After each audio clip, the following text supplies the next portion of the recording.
Connect streaming software to go live. Excellent connection. How we doing? Okay. Looks about right. I think we're probably okay.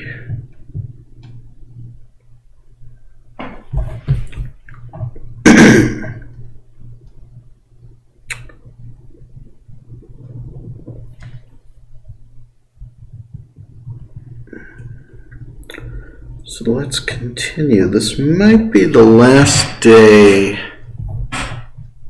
that I'm doing this. I've not been streaming the rest.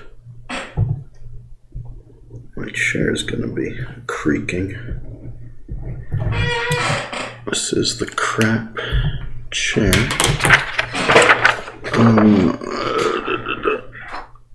But I've been working on this for a while. One more moderation. Okay. What's happening, dude?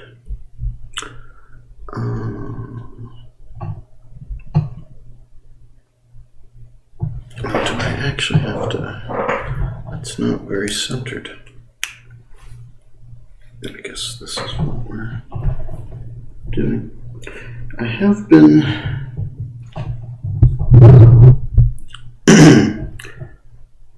doing this for a while, and I haven't been streaming it.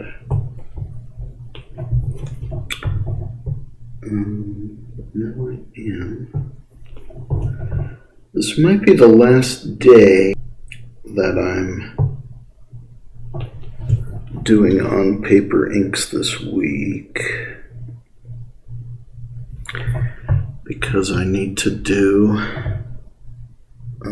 digital cleanup work on these also. But I haven't been doing digital work.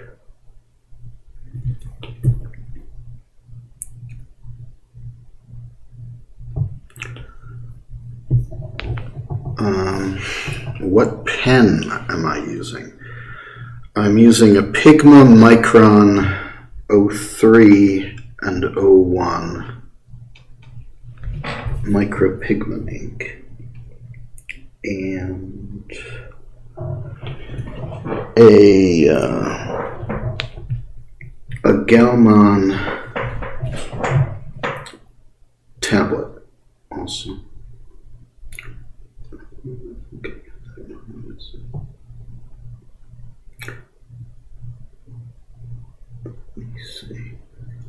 But I am trying to work to a deadline as it happens, so I'm probably going to have to switch to doing digital work just to make sure that I have anything to show. I've been inking, well,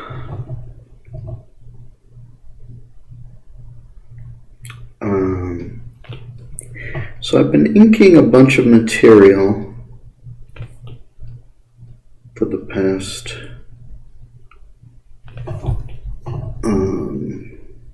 week or two.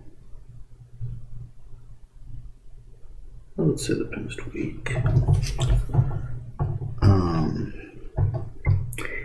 And I've not been showing any of it off, and I haven't even scanned a lot of it digitally, but I am working on some material.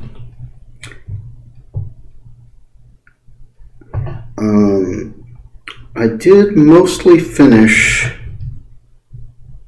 editing new shots and restoring new shots for the,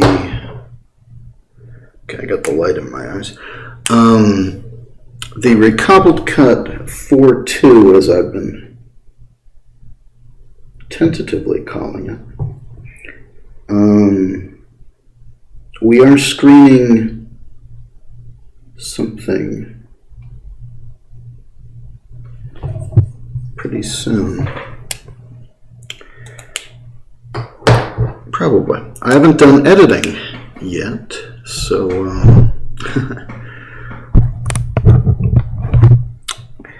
but yeah, doing some artwork. These are, should I admit it? These are storyboard redraws mostly.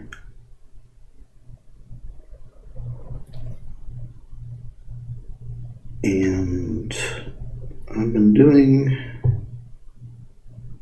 whole stack of new artwork.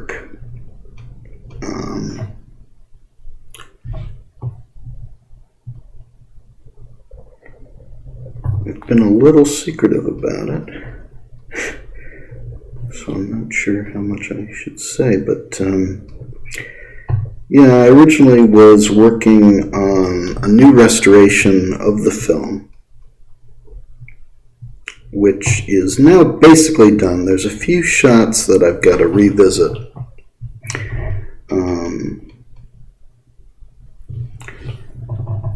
That I noticed needed work, but I did complete a whole bunch of new shots and newly restored shots, like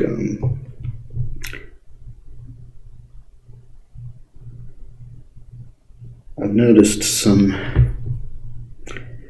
new stuff that I could be doing and some new stuff that I'll have to do, but I'm trying to get us to the point where I can show some of this. I've been very busy on this.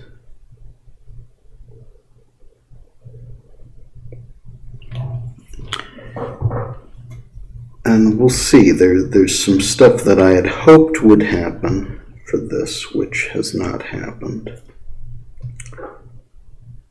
But you never know.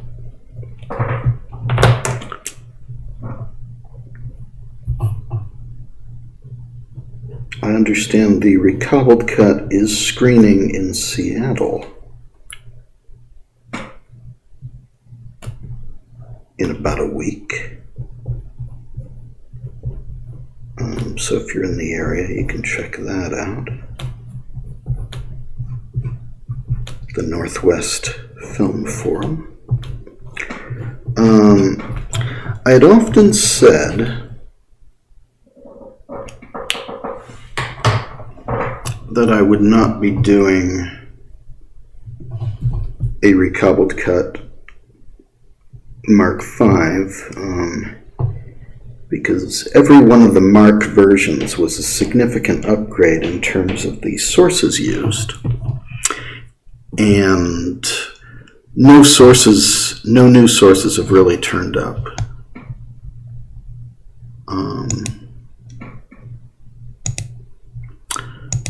But it has been, I think I might be a little too loud, so I'm going to close that.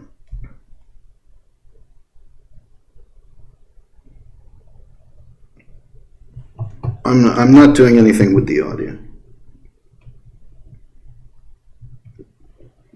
Or at least I'm trying to not think about the audio. I guess that there's some places where the new edit is going to be a little longer, so I might actually have to mess with the audio, but I've not been thinking about the audio this whole time.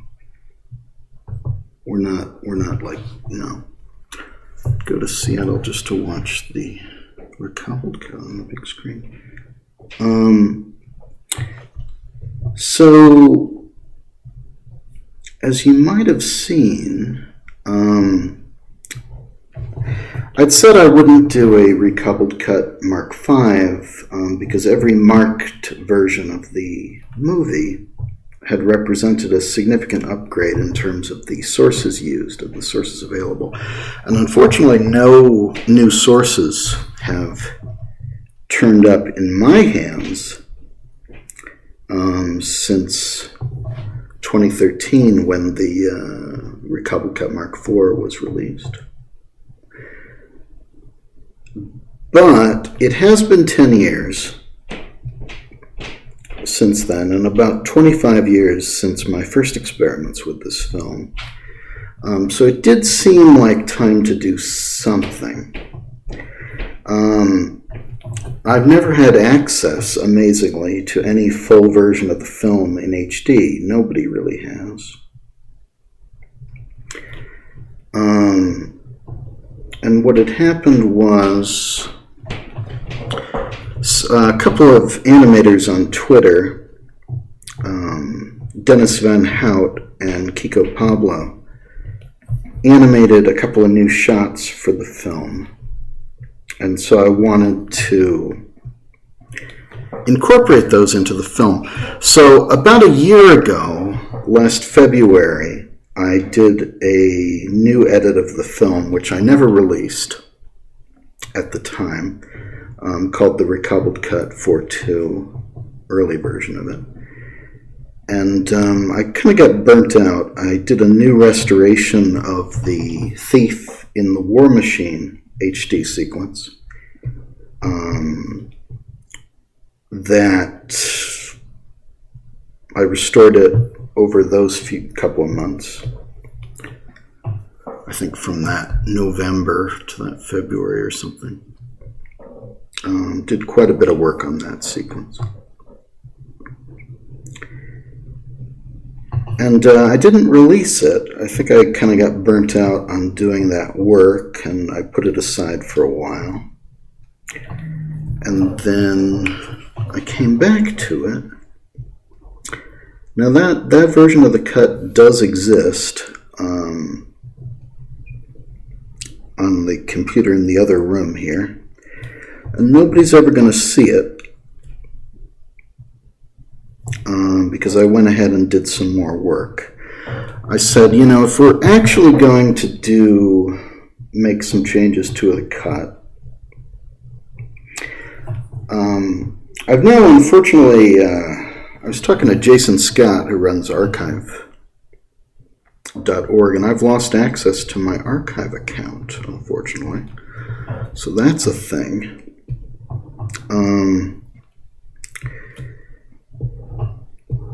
So it's hard to just update the cut in a small way.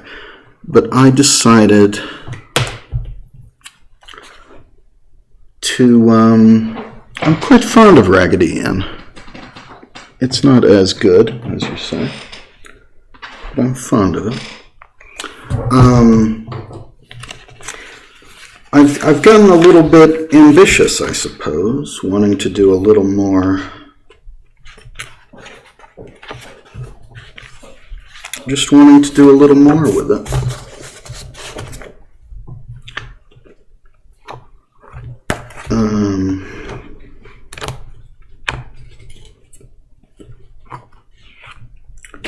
Should I do this scene?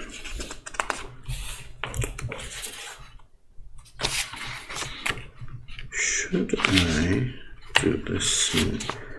I might move this. Ooh, I don't know.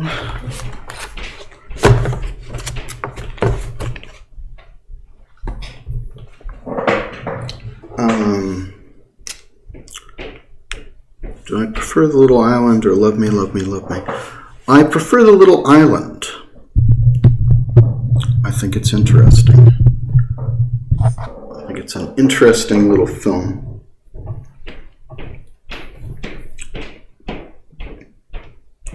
There's somebody walking around upstairs. You can probably hear them. I don't know how good the audio is. But anyway, I spent a few months restoring a bunch of new shots for the film. I think almost an hour. Almost an hour's worth of material. Sounds about right.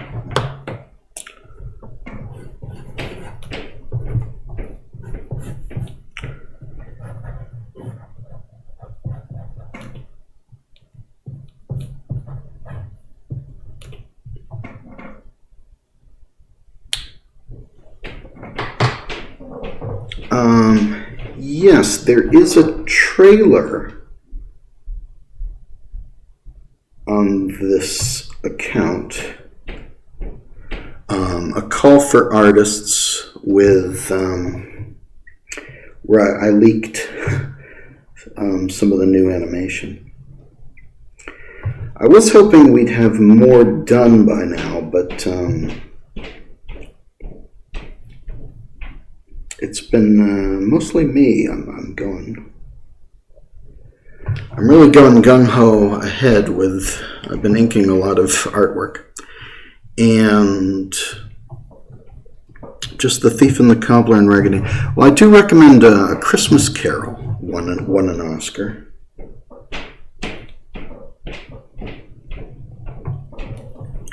So I would recommend that one. I think we just lost video. It's probably let me switch the battery then. Hang on, can I put up some text? I'll put up some text. Girl, put your records on. Tell me your favorite song. Let me see what we can do. Go ahead, put your hair down.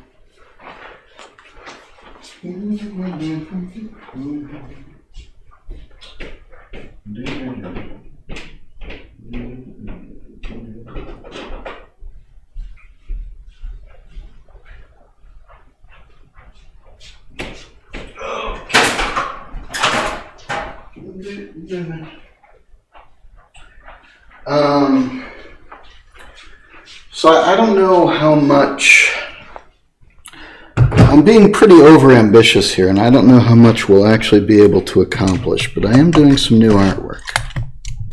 So there's that. So we got that going for us.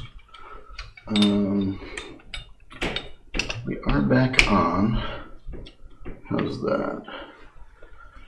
How's that, folks? Not any good?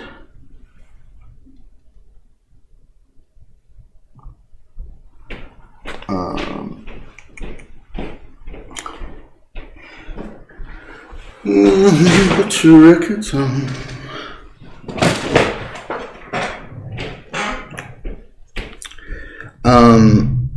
So I'd noticed that this movie was blowing up on TikTok with a lot of interest in tech.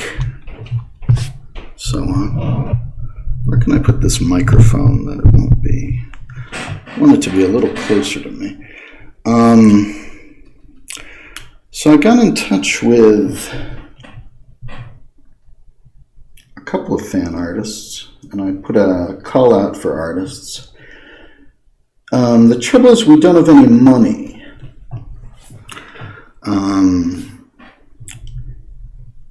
And I'd always avoided doing new artwork for this film. I did very little new artwork, even though I am an artist. I always avoided doing artwork for this film because you kind of have to do it right or not at all. And I remember back in was it 2007 or 2009?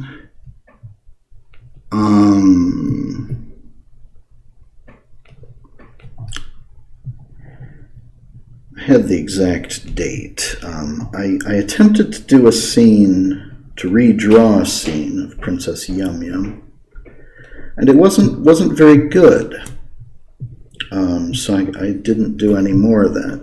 The interesting thing is, recently I redrew that scene of Princess Yum Yum, and I think I got it right this time. Yeah, I suppose I'm a better artist now than I was back then, but it's also, I've just been a lot more careful about it technically, and I think this time around we actually have been able to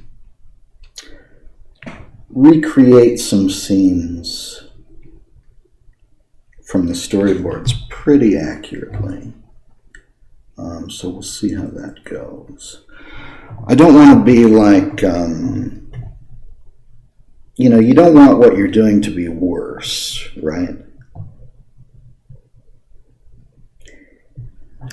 So there were certain things that were off limits. Yeah, 10 years of practice to get it right, I suppose. 25, really. Yeah, 25 years. Ain't that some shit? It's been about 25 years. But you know, even here, I'm not exactly sure which line. So there will be some digital fixes. You can watch me screwing up this line a little bit in real time, but I'll figure it out in digital. There are some articles about Jake Eberts' involvement. I don't really have a good memory for that right now, but it has been written about. Was an executive. I remember speaking to one of the writers of The Princess and the Cobbler, the Calvert version of the film, who had also wrote for the Super Mario Brothers movie in 1993, which was another film I restored, which was kind of a disaster. And they put a lot of thought into their changes. I think too much thought. You know, it's like they had this movie that had already had a lot of thought put into it, and they were putting some new thought into it, more than you'd think. It wasn't like something they entered into lightly.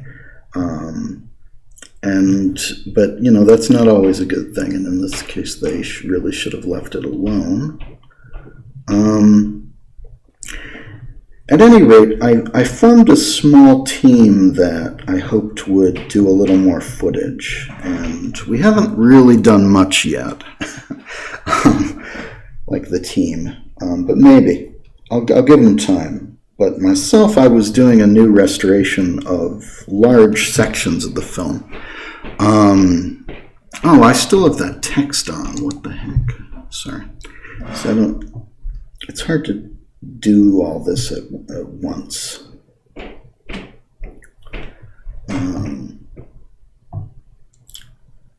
But I was doing a new restoration of large chunks of the film. There's a Twitter thread about it, which there's a couple of Twitter threads about it, which you can check out. Which detail some of the restoration that I was doing. But so that's what I was doing for the past couple months. I am 42 years old next month.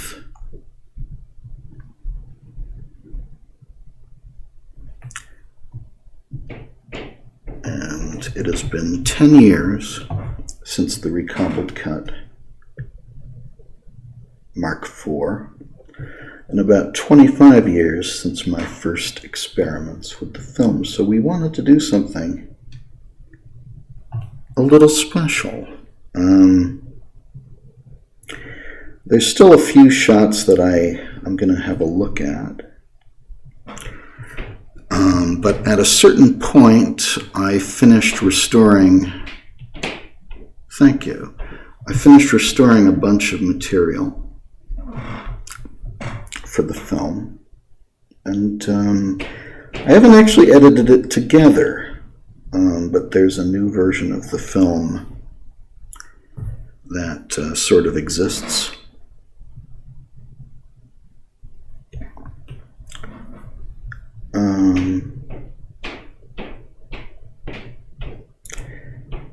And once that was done, I started doing some new artwork. I should have. Yeah, I kind of. That's not great. I'm I'm second guessing how I just drew this. I'll have to fix that digitally because I'm fucking it up. There's always like little things. These characters are very detailed and deceptively simple. And they're difficult to draw, to work with in ways that maybe aren't immediately obvious. But when you start working with them, you see that there's a lot of detail and there's a lot going on, and that the models for the characters are hard to pin down. I've mostly been drawing Yum Yum because Yum Yum is kind of overrepresented in the storyboards. And this pass that I'm doing was sort of to redraw storyboards as finished-ish artwork, so we could kind of see what we have, to see what we're working with, you might say. So that's what I got round to after doing a new restoration of the film.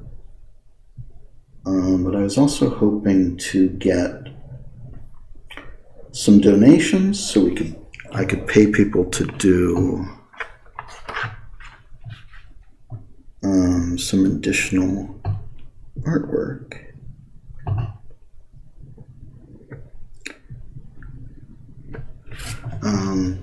We only got a couple of donations though. Yeah. The Animat thing was interesting. That was just, he had done a retrospective on The Thief and the Cobbler, and the thing about these YouTube retrospectives is they're usually wrong. I think they're always wrong in some way. And so I wanted to come on and do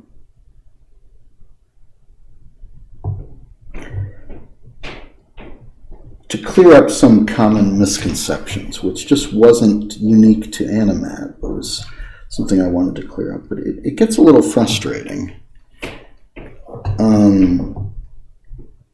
You want to clear up the sort of easy stereotypes that people have spread about this film for a very long time.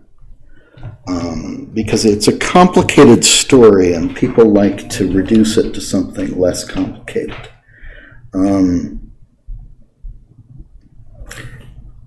maybe that's a losing battle, but when Dick Williams passed away, I wrote a series of essays. First, to sort of process my feelings about the whole situation, which is complicated. But also to address some of these misconceptions. Just on Twitter the other day, someone was saying something that I hear a lot, which was that Dick didn't have a script, he didn't have storyboards, he was just letting the animators make it up as they went along, and that's just not true at all. And it's like, it's this misinformation that's been spread about the film for a very long time from disgruntled animators who were looking to sort of sully Dick's reputation. And the real situation is more complicated than that, of course.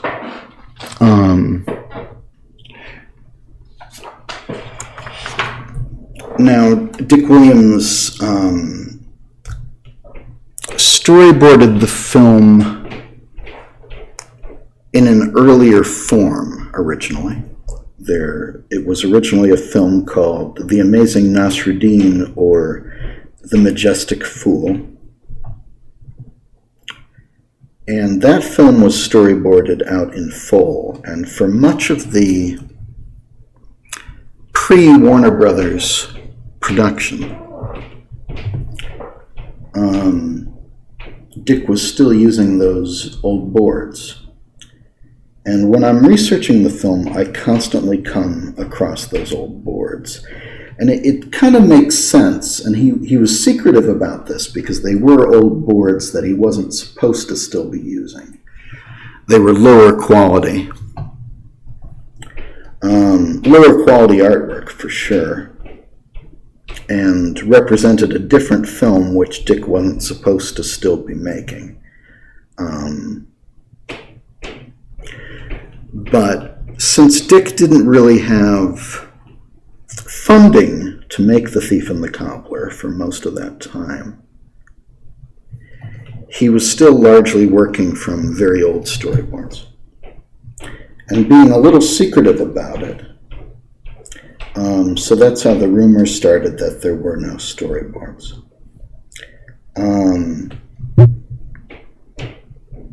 Because Dick wasn't showing his work to like everyone in the industry, basically.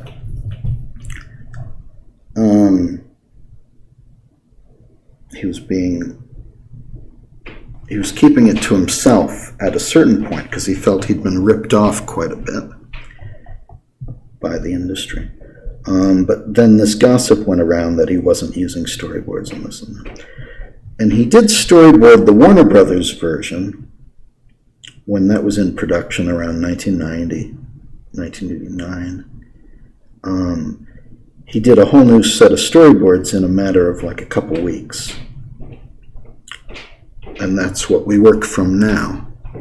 And they're incredible storyboards. They're of a much higher quality.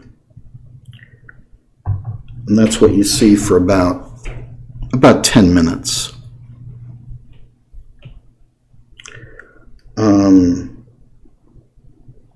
Was the German trailer made for the original version? The German trailer that I recall is for the original version.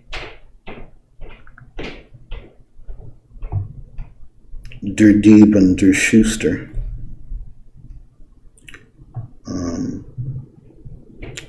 That's what I recall. I don't know how.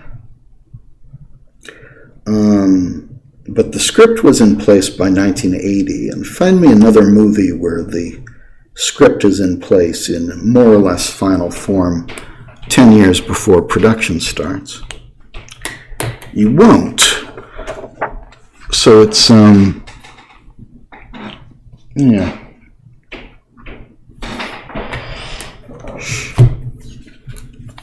So yeah, there's sort of there's a lot of misinformation, I guess is what I'm trying to get at here. That I've tried to counter over the years.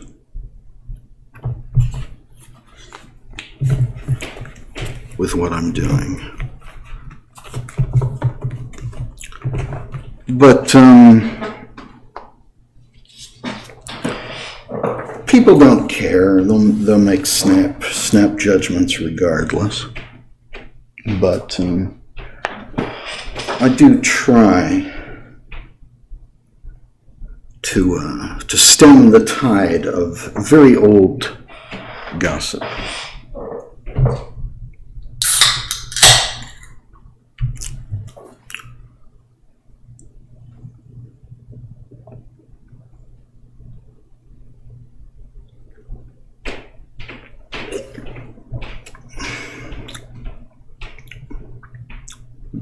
Excuse me.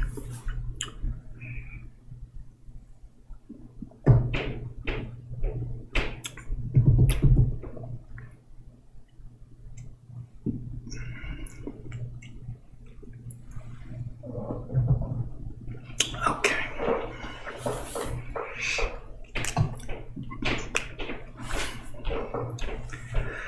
I've got an upstairs neighbor who I'm pretty sure actually jogs around the apartment. Drives me nuts.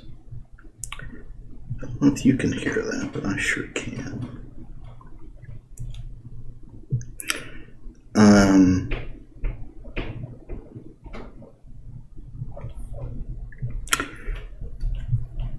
Now I might be able to show you some stuff pretty soon. We'll see how this shakes out. There are plans afoot to to actually edit and show the new version, but it's very much a work in progress because I'm hoping we can. There's some stuff that's in progress that I'm hoping we can get done.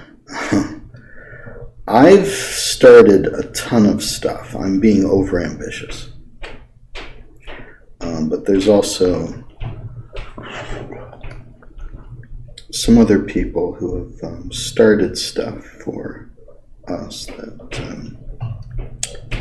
hopefully we'll finish it, but I don't know. We don't have money. We've only gotten a couple of small donations, all of which I passed along to people who were doing new art. But generally speaking, we don't really have money, so it's I can't really force anybody to work harder except for myself, because this is what I've decided to do right now. And we'll just see how it shakes out.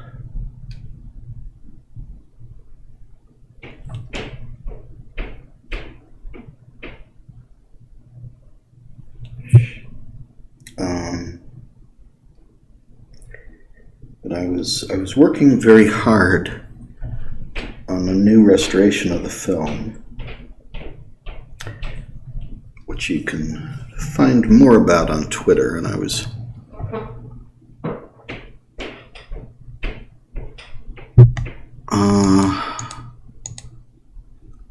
gonna remove that comment.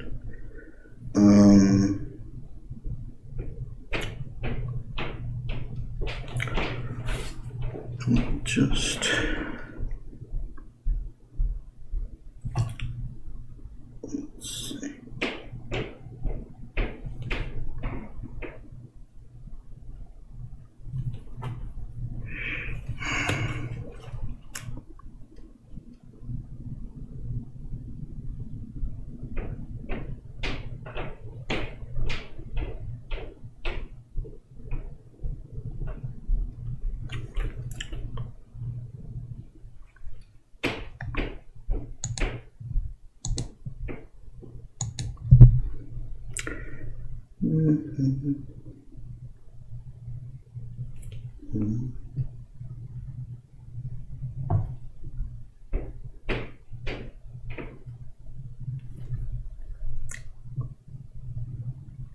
I've inked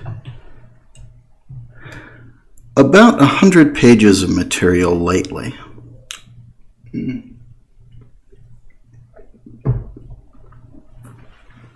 I know I inked more than that for the coloring book.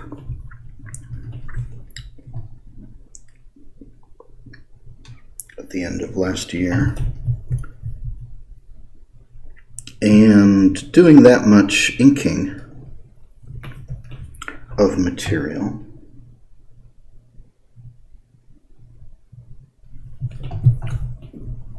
really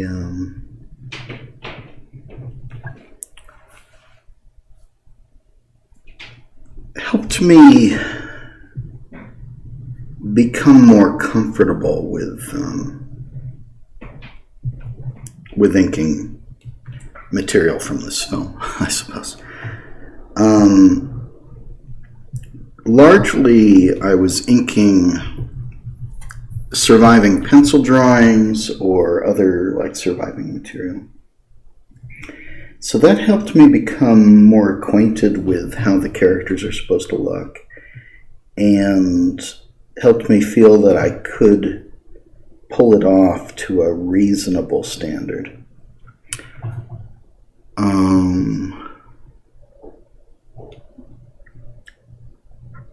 It's true. The executive massacre of The Thief and the Cobbler represents how someone's potential groundbreaking masterpiece can be ruined by people who couldn't care less about quality. There's something I've run into when restoring this film, which was that Fred Calvert's version of the film often redid stuff for really no reason to make it worse. Like stuff was reshot, rethought. The animator Darlie Brewster has said that her scenes, which she did at Don Bluth's studio for She Is More, I believe, came back with the perspective removed. I don't know exactly what that entails, but there's a lot of stuff that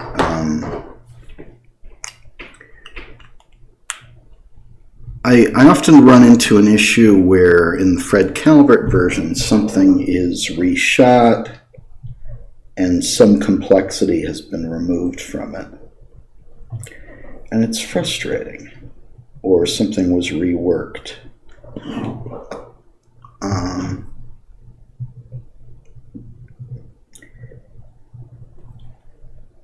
And certainly the new animation done under Calvert was often just pathetic. And you see people who were more familiar with the film were still trying to do good work, and I don't think Fred Calvert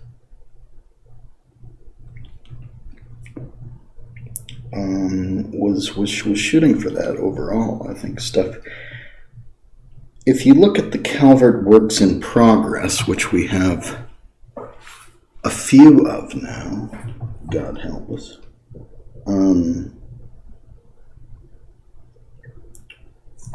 there's a lot of ideas put forward on how to change this film, how to add material to this film,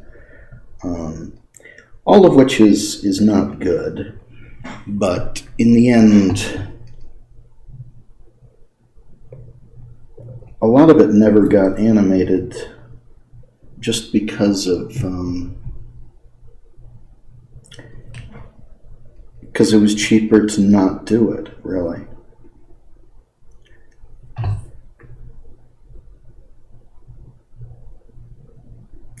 So there is a sort of general laziness to things, I would say.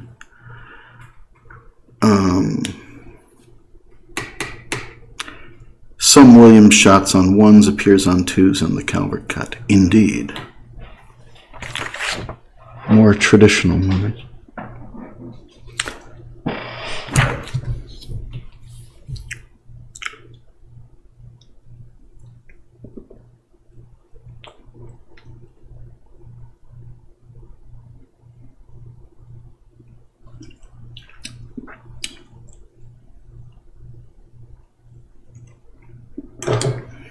Well, you know, people who get it, get it.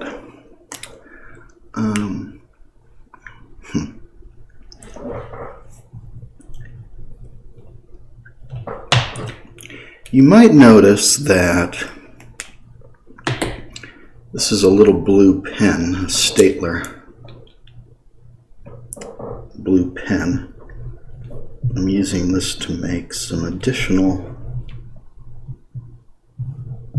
notes to myself, I suppose, pencil notes.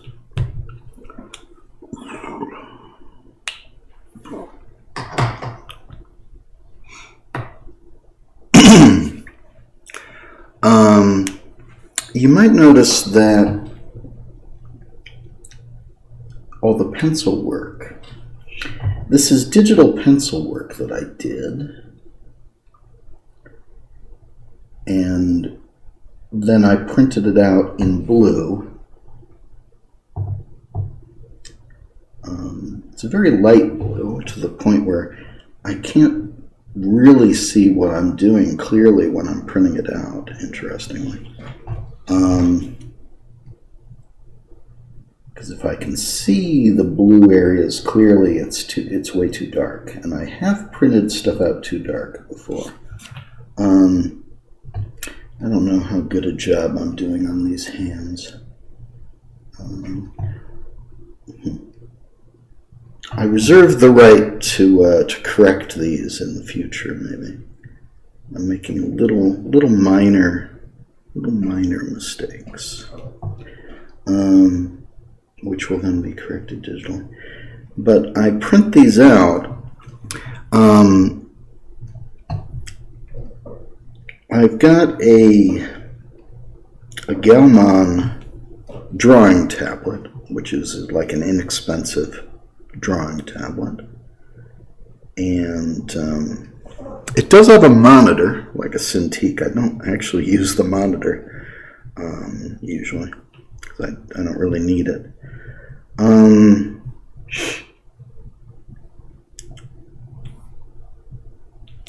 But I did all these inks digitally.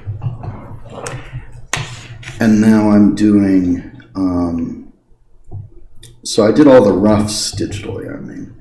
And now I'm doing these inks on paper, and then I'll have to scan these in. But I did the roughs digitally so that I could really match the storyboards very closely.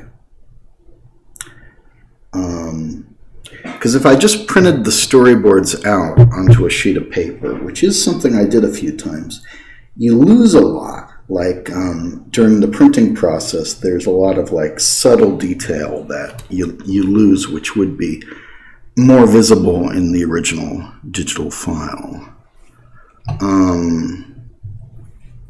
All right.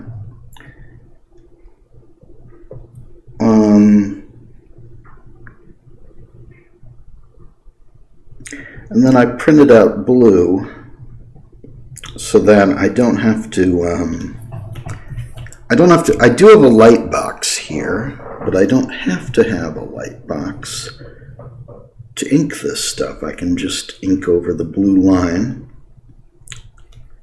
and then I scan it in and remove the blue channel.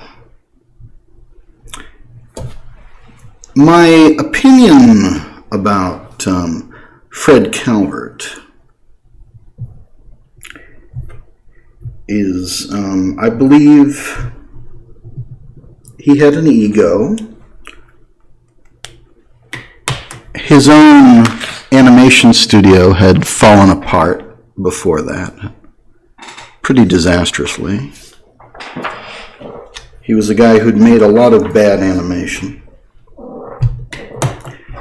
And I think he kind of wanted to make his own film. Like, I think he disliked what Dick was doing, because Dick was concerned with quality, and Calvert was concerned with how cheap he could put something together. But there's a lot of ambition, unnecessary ambition, in what Calvert planned to do. He wanted to fundamentally change the film in really awful ways, some of which he did and some of which he didn't, but I'm not a fan. It would have been cheaper to finish the film as intended, I think. Although it's also there's a lot of ego involved in him even thinking he could. I think he was a factor in Dick getting fired from the film to begin with. I think he saw his opportunity and then immediately regretted it.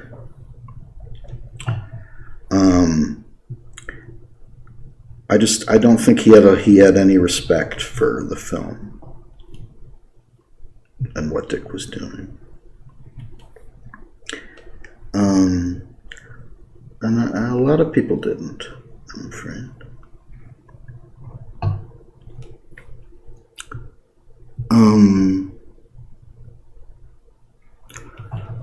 Well, Matthew Broderick and Jonathan Winters were not involved in what Fred Calvert did. That was a Miramax thing, which was Disney's attempt to ruin the film for their own purposes.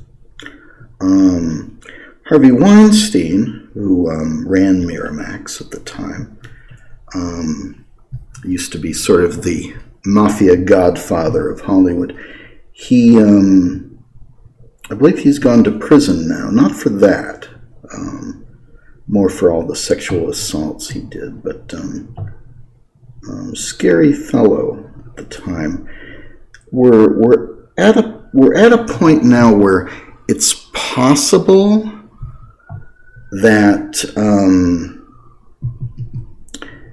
there were some very scary, powerful people suppressing this film for a while. And but Harvey Weinstein is kind of long gone from power, I think. And the film apparently passed to Paramount now. I think Paramount has the Miramax library, that's what I'm hearing. So it's possible that the film might... I don't know. I think there was a standing order. I can only speculate, but I think there was a standing order on the books to suppress this film and treat it very badly on video. We never got like a high quality home video release of this picture.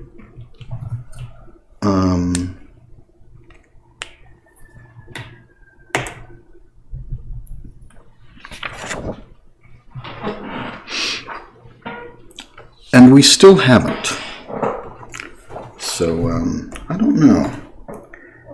But I feel like at this point, it's more... The film might be out of the hands of people who had wished to suppress it. And now it's just in the hands of people who are maybe not super interested. Right. But yes, it was in a bad state for some time. A tough situation. I believe that before Dick Williams died, there was a discussion with the BFI about releasing his work print, aka A Moment in Time, that version, via the BFI. And it didn't happen. But the idea was that the rights to the film were not tied up in England in the same way that they are in the United States. But it didn't happen, so it's hard to say.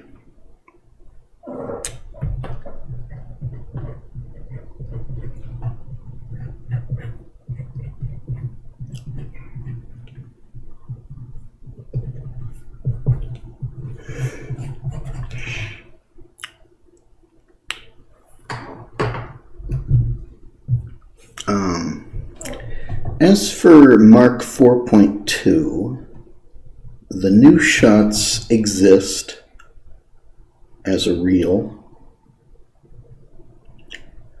which is I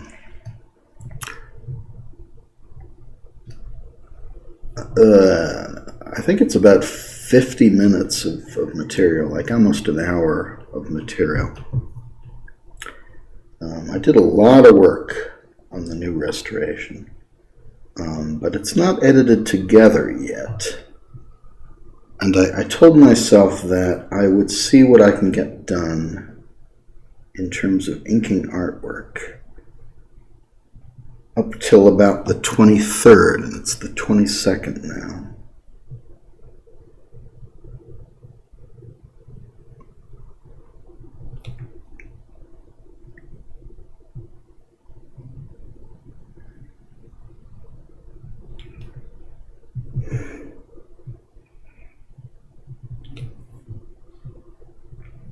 Hands are difficult, and Richard Williams' hands are very specific.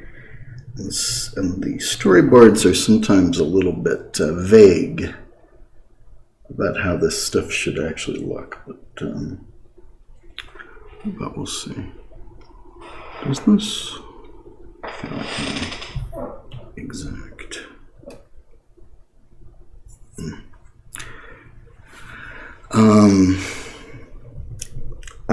There's a few new shots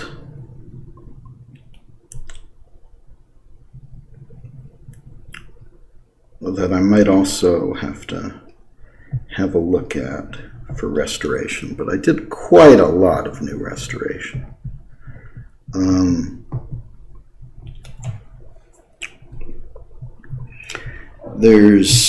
But you know, there's still a lot to do. So the fact that I restored about like an hour of material, frame by frame, it's been a lot. It's been a lot of work lately.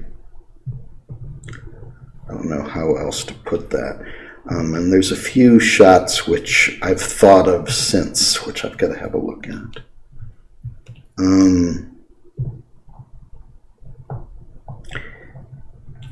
Now you'd think,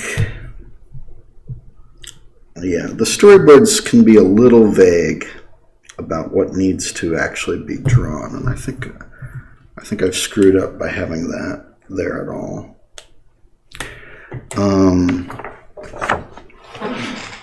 After a while, you do learn commonalities. I was working on just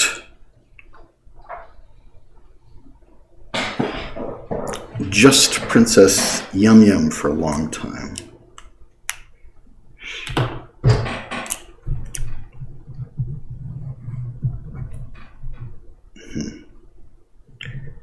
This is weird. It's a weird hand. I don't know what I was doing here.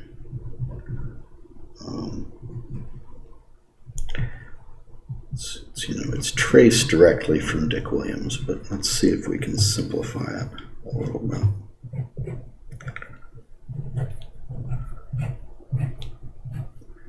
It is hard, you know. It's hard to. There's lots of.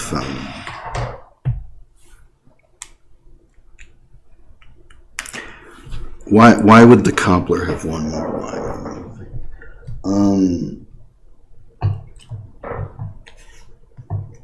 He actually did in the Worth print version? I don't think so.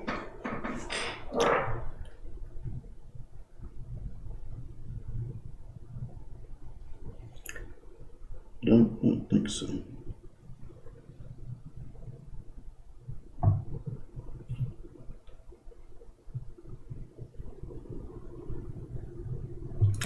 Did he say like, comment, and subscribe to the Thief Archive on YouTube? Is that what he said? Because he will say that in the new version. We're working on that.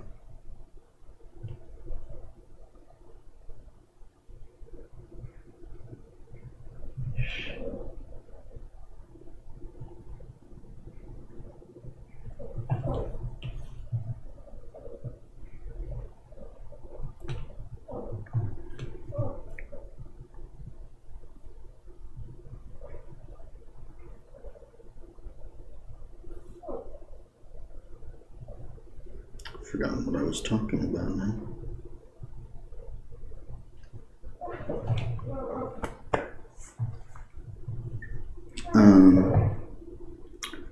Someone on YouTube noticed a glitch in the shot of the thief in a garbage can falling off the bridge to the palace. They noticed a glitch in it. And I said, oh yeah, I should fix that. So I've gone back and redone that shot. I've got to finish those two shots. And I've been looking at the color tests. There's a reel of color tests, which is kind of like pencil tests, except they're shooting the actual cells on video, and there's some footage in there that's very rare. But I was looking at that material to maybe do something a little more with. But apart from that, I was done. Oh, there was also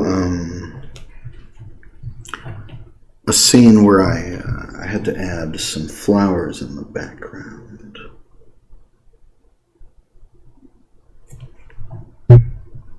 Zigzag will have a... No. What? We're not... What? No. We're not doing new voices or new music or whatever you're talking about. That's... No, we're not. I think I put too many lines here. Did Dick took some inspiration from the stairs chase scene in Raggedy Ann and Andy for the stairs chase scene in The Thief and the Cobbler? Yes. It's also from Little Nemo. The comic Little Nemo. Hang on a sec. Give me a moment. I will be back shortly.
How we doing?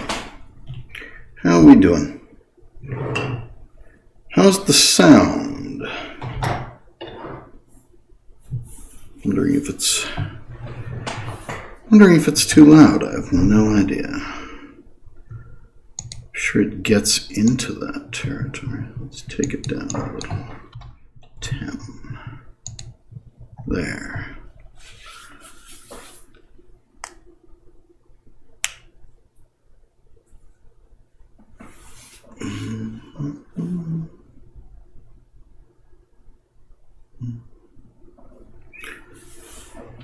I purchased all of the Mario movie toys from McDonald's, and they are on my desk. Keep a bunch of toys on my desk to sort of stave off boredom a bit. The stair chase scene in Raggedy Ann and Andy Something similar is in The Thief and the Cobbler. It's all based on Little Nemo comics, really.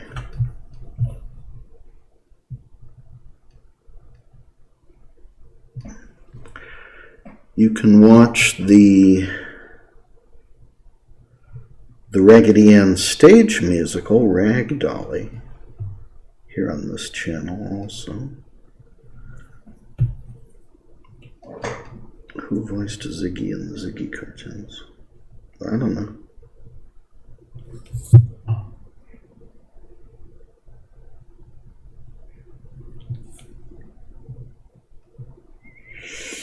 I do not know.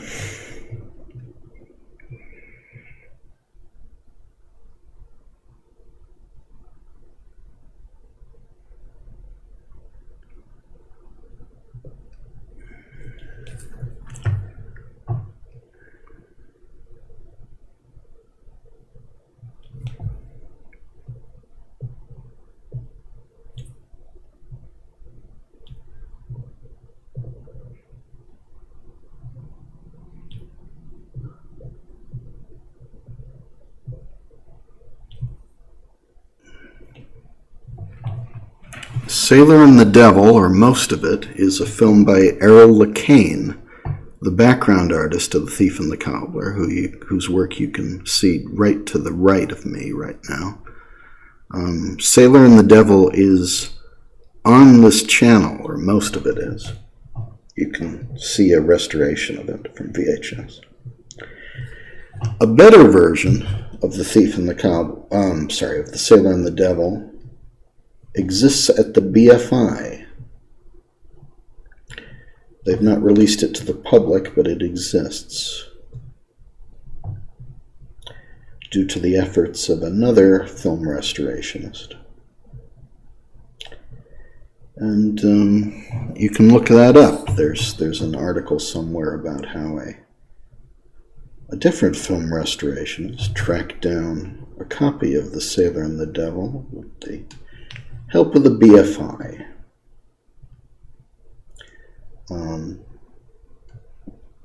But yes, just look on this channel for more information about that short film.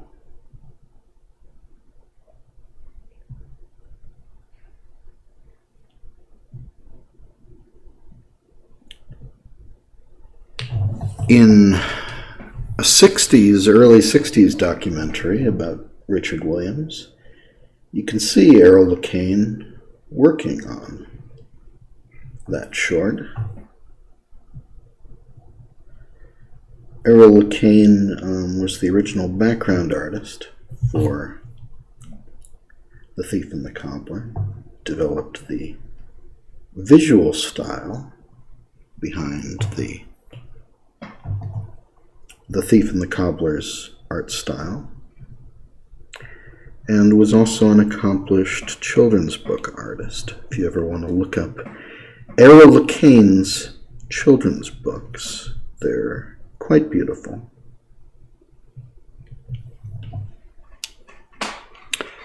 What are your favorite scenes within The Thief and the Cobbler? Not from a restoration standpoint or anything like that, but just some that you personally enjoy.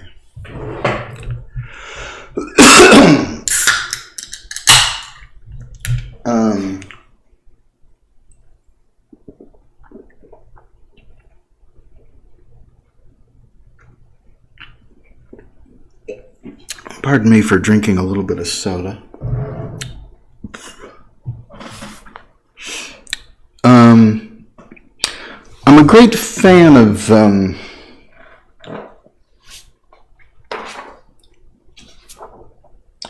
I would say sorry, I need to check my drawing pile. What did I do? Okay, I did draw that already. I did. That I personally enjoy. Let me just look. Oh, excuse me. I'm belching into the mic because I'm having soda. Scenes that I personally enjoy. I enjoy a lot of what Richard Williams was able to complete, I suppose.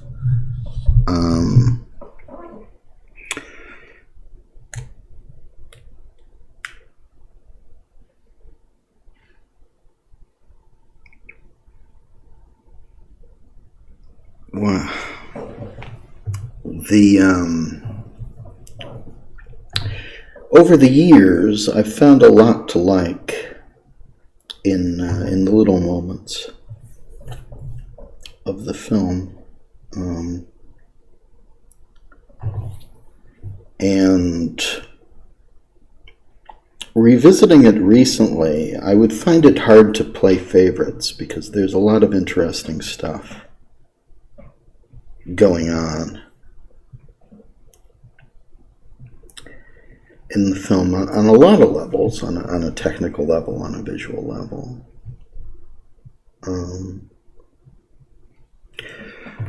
I've always liked the scenes with the lackeys, the courtiers that Andreas Wessel Thurhorn animated. I like those characters. And Zigzag's entrance into the city. But yeah, there's just a lot I like in general, and I find that it's a film that there's a lot that you can appreciate about the craft of it.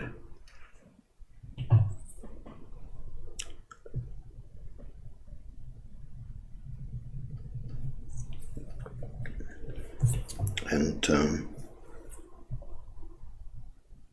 over the years, I've found a lot of interesting stuff about scenes that maybe you wouldn't immediately think of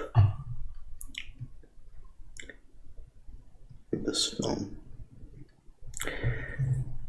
The flip side of that is the more you research the Calvert footage, the angrier you tend to get, or the more disappointed.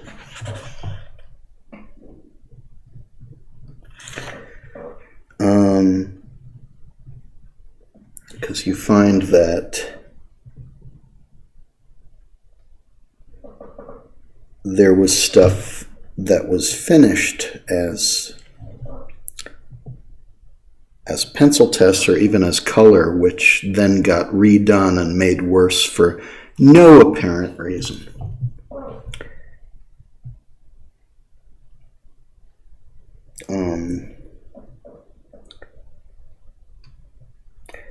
One example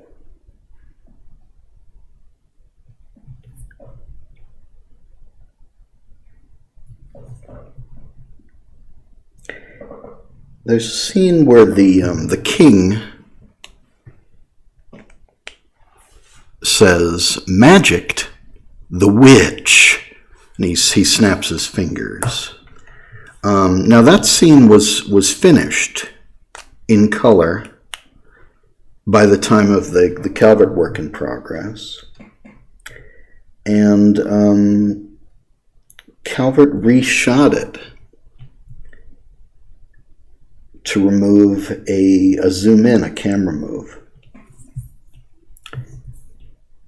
It was originally a wide shot, and we only have that wide shot in very low quality.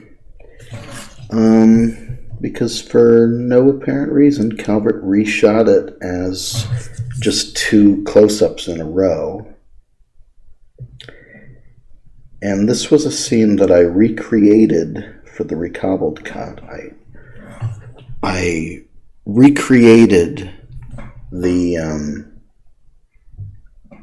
background as best I could, and the background character of Gort. But it wasn't a perfect recreation, and I will probably redo it. I've actually inked some material to redo the scene properly.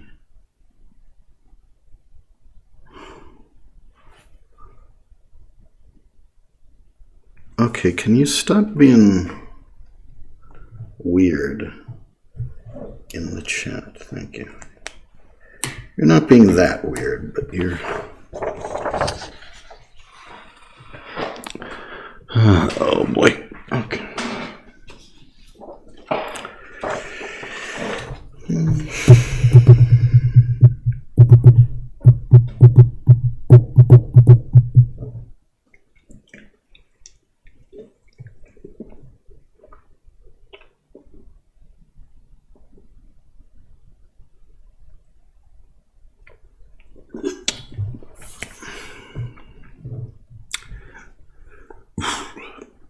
there is an interesting situation where, you know, people think of this film, I think, of being much more unfinished than it is. The amount of material that's actually unfinished in the film is about 10-12 minutes, seriously unfinished. And if I had access to all the material that was ever animated and shot for the film, it would be more finished than that, because there are a bunch of scenes which were animated but are very rare now.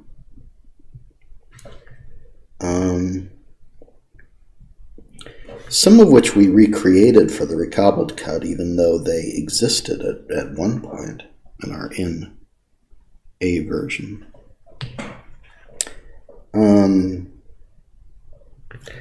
I was going to say I'm not on TikTok. I don't know if I'm on TikTok. But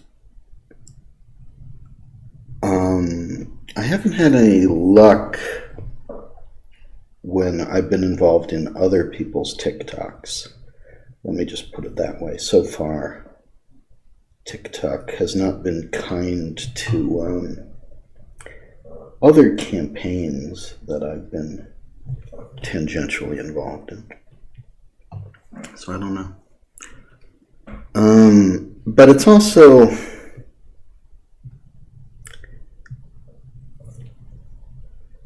I don't know if TikTok, even though it's popular on TikTok, that's not really the demographic I was going for.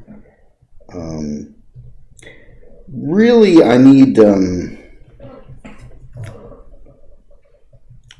like, I wasn't just hiring any artist, I suppose. And I did reach out to a couple of people who were already doing fan art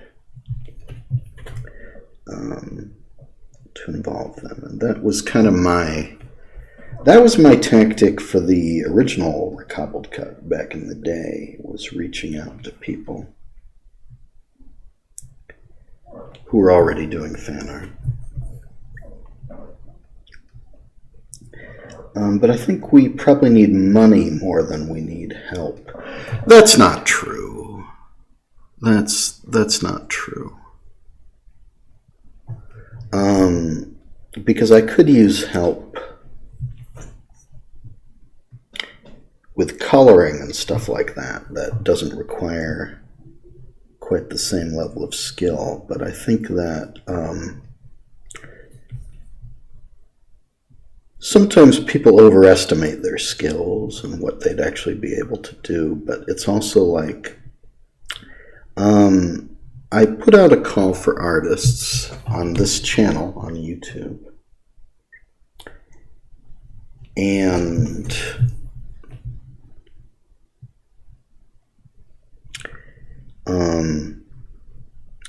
I got some useful response, but it was mostly people who wouldn't really meet the standards of being able to work on this film.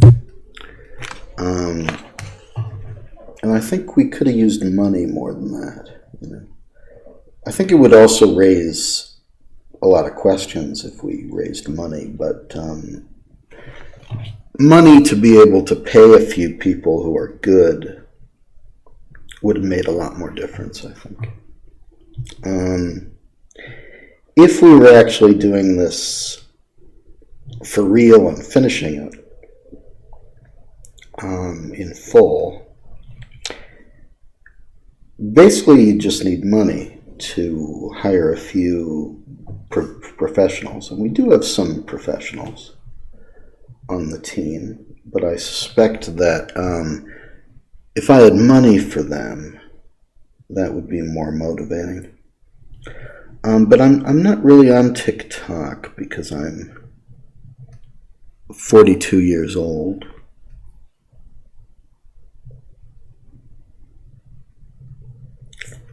And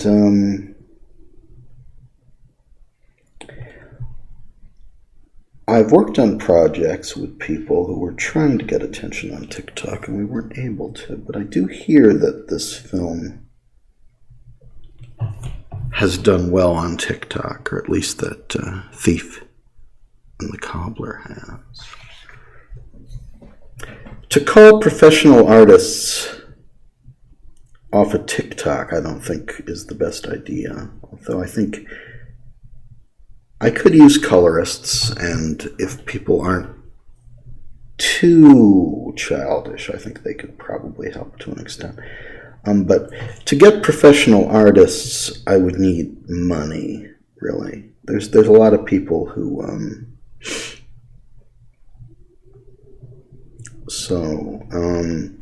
there's a lot of people who I could call very easily to do this, but their rates would be high. Now, I did get some interest from some professional animators for this particular project. But I think they'd be a lot more motivated by cash, really. Are pencil tests of the chase scene available somewhere?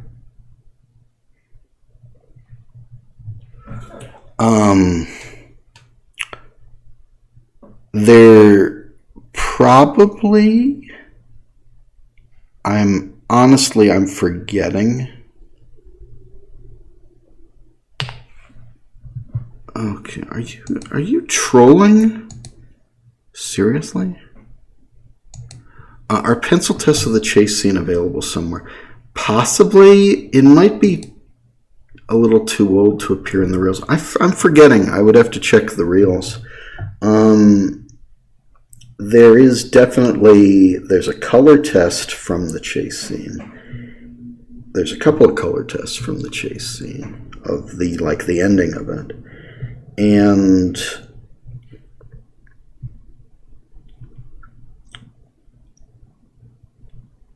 there's a model shade of tack, which is of him running, which is entirely from the chase scene.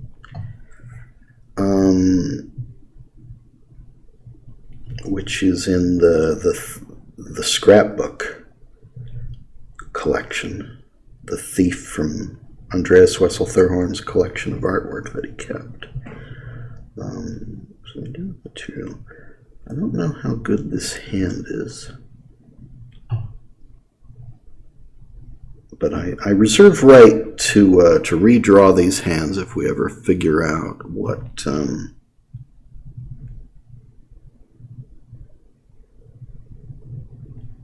what's wrong with them.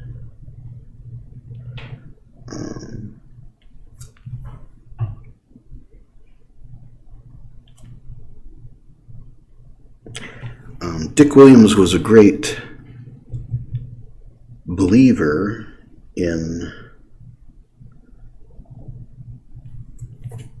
testing, in video testing stuff and then iterating on it and revising it over and over. And I don't want to get it stuck on that, but maybe we could figure this. But if I'm getting stuff wrong, maybe I can figure it out later in digital. But it is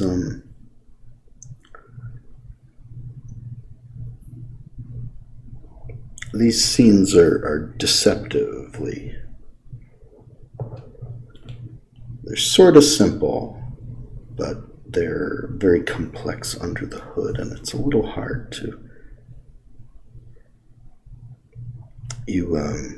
when you're working with these characters, you often run into stuff which is more difficult than it appears. First, our pencil tests of the chase scene. Okay. Well, I have released what I have. The chase scene, I don't know. I don't always remember what's in those reels unless I needed to use them.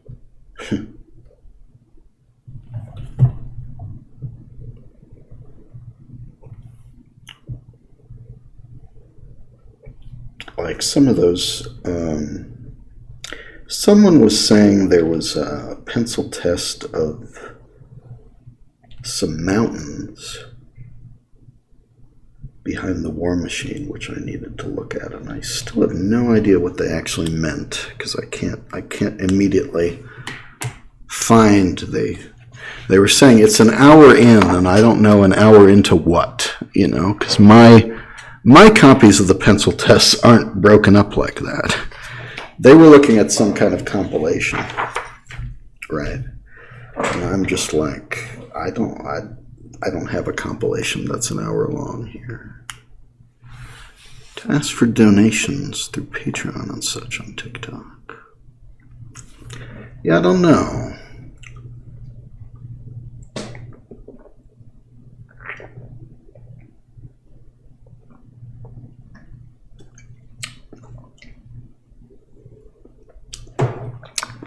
Let's say the demographic for TikTok is very young. Do they even have money? I don't think so. Sorry to be a little dismissive there.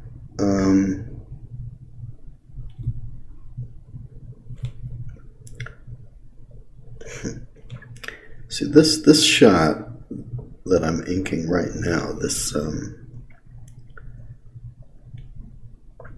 drawing is an original. It's not one of the storyboards, so it's a little worse, and we're trying to figure it out. But I guess this gives the game away that we are doing. I'm trying to sort of start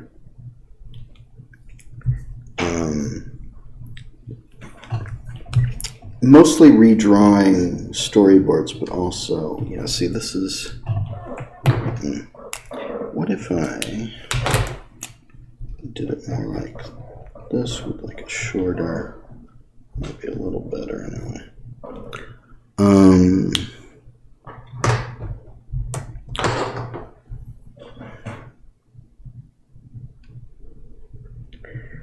Yeah, it's been tough. I don't know. I put a call out on YouTube, and it did just do. We didn't really raise any money, so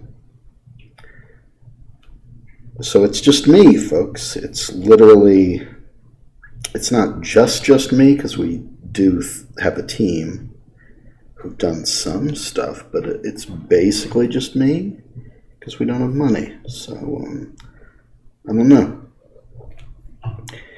It's frustrating. It's hard to get the word out, you know, to raise money for this kind of stuff.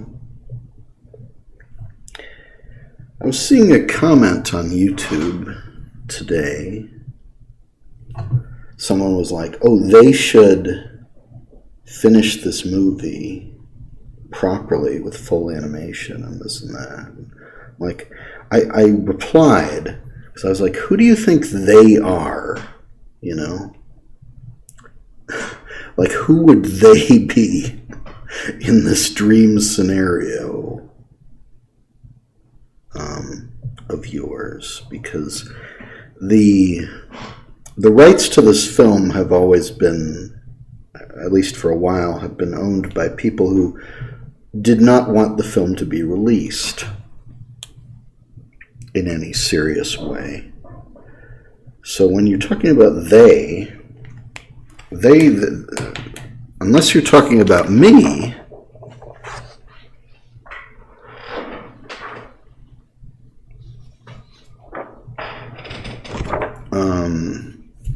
you're probably not talking about what you think you're talking about. And I don't have any money.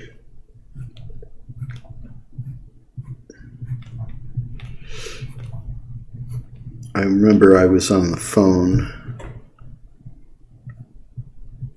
with a certain internet celebrity, and he asked me, well, what do you do? What do you actually do for a living? And I said, well, this. He said, what do you do for money? And I said, well, I don't. I'm actually in a bit of a tough spot. I don't know if TikTok would work better for that. I feel like we're cutting off on the right a little here. Like I need to move the camera angle a little bit. Dick animated with the top peg bar. There's right. No, he was a bottom peg man, wasn't he? Which is... Suddenly I'm forgetting. Which is the one that nobody uses? That's what he did. I think it was top. Okay. Can I adjust the Chimera a little bit here? Because it's been bothering me. There.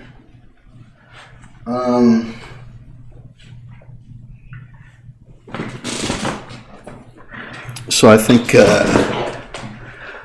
when people are like, they should finish the film, you know, like they in terms of like some big company have always been the enemy of this film, really. Hello, Dennis. How are you doing today?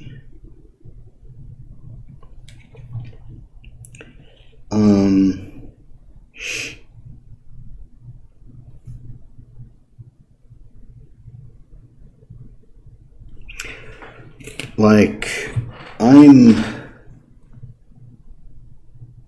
doing what I can, but I'm one guy with no money, and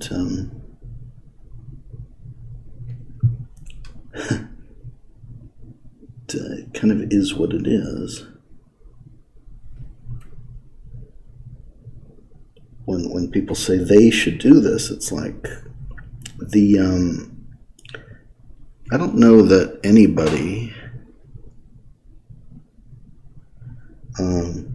for a long time the rights to this film were owned by people who wanted it suppressed, basically. And I don't know if that's still true, because it's in the hands of Paramount, who I think have no reason to care about this film either way. Which is an improvement. So I've been trying to get in touch with Paramount, and haven't had any luck. There's like a couple things, you know. It doesn't hurt to try. I sent out a few query emails to certain parties recently to try and track down certain materials, and have not had any luck. There were certain parties who were helpful, but they were like, oh, we could help you if you had the rights. Yeah. Hello.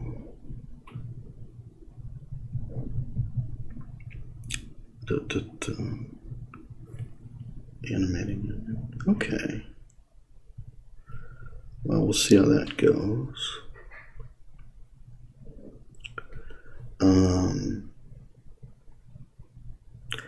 I'm glad to hear it. I know you've been,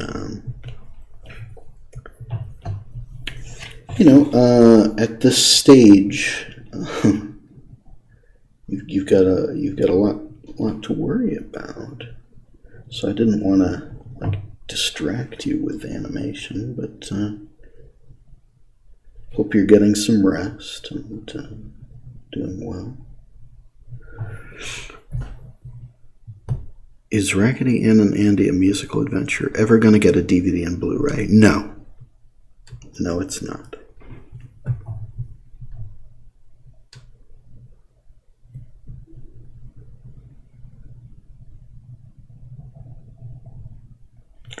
We did look into it. We spent many years looking into it.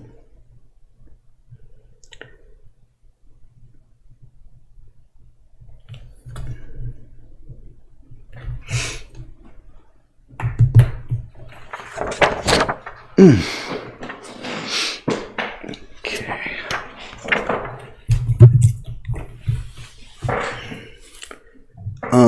I'm already forgetting what I did and didn't ink on this page. I'm already forgetting, and it's kind of hard to see all the way over there.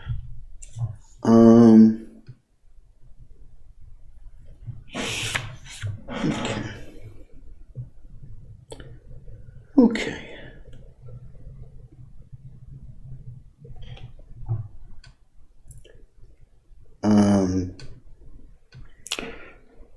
Dennis, I'll have to do some digital work on my little tests for that scene. So they can maybe be integrated while you're doing the other frames, probably. Yeah, we'll see how that goes. I'm hoping, like this is, I kind of said that this might be my last day working on paper, at least for now, because I've got to get some of the digital work done.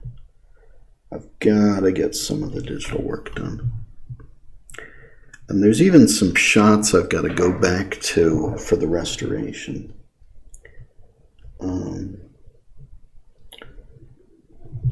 So, not a lot of time, but I've been inking for a few days.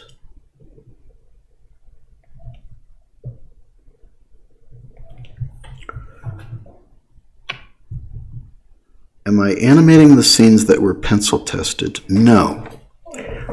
That's been one of our hard rules, which is that if a scene got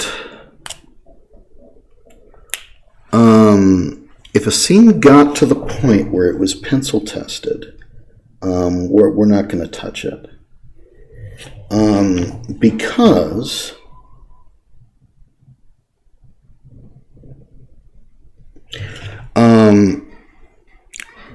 anything we could do, all of our reference material for the film pretty much is very low quality. So we would not be able to recapture what was done in those pencil tests. There are some exceptions where I could see us doing scenes which were pencil tested with a different model, or pencil tested very roughly, but we could not exactly replicate a pencil test. We would really be going back to scratch.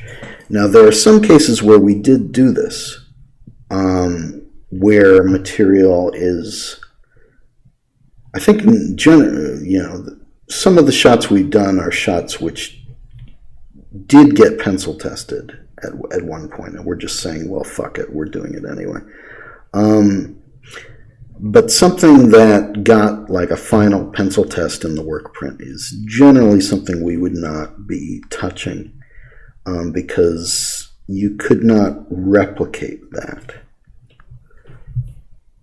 You would be ruining the material. And originally I felt the same way about like storyboards and stuff like that, but the storyboards are easier to see, for one thing, and were intended to be rough. They've got thicker lines, you can see what's going on more, and it's also just one frame, per second or whatever. So it's not like a fully in-between, like, finished scene that you're going to ruin, because you can't really trace it that accurately based on low-quality material. So generally, no, scenes that are in pencil test form would not be something we would touch, except in a few cases where we're just being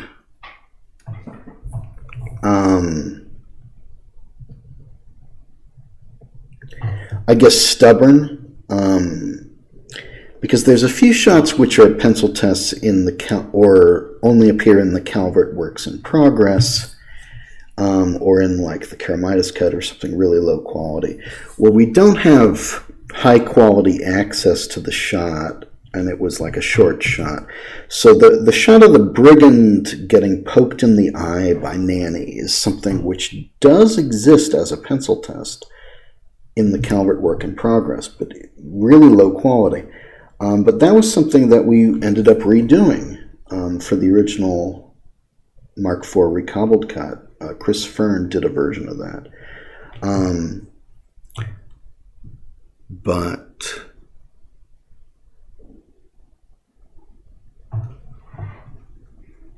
I have no idea what you're talking about. Okay, let me see. Do you think 12-field animation paper is better for a short than 15-field? I think you work with what you've got. I think you should work as big as you can. But what you can see with me is I'm just using Xerox paper because because it's cheap, because I can print on it, and because I can scan it easily. So whatever you're doing, when you're doing real animation paper, you're probably working pretty big. But, you know, whatever, you should work as big as you can, I would say. But it really depends on what's convenient for your workflow. This also feeds into why we're not redoing like pencil tests, because it's not like, this is more almost more art than animation at this point. Like, I know it doesn't have to be absolutely perfect to something that exists. I've seen you reblog some really neat fan art on Tumblr of The Thief and the Cobbler, and hopefully it's okay to ask, but how do you feel about this new The Thief and the Cobbler fandom, on Tumblr at least? I'm not plugged into the new fandoms as much because I'm 42. I did try to plug into the Raggedy Ann fandom for the musical, because that was kind of an unfinished business for me that I wanted to I was impressed by what they were finding and kind of wanted to be kept in the loop a bit.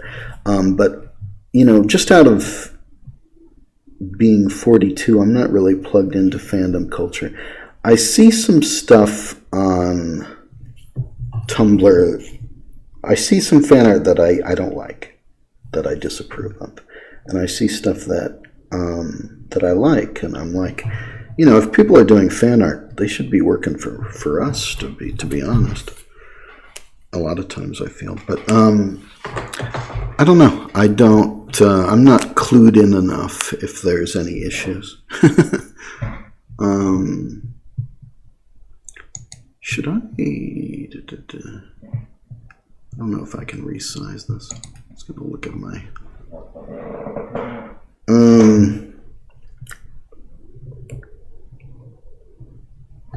I'm very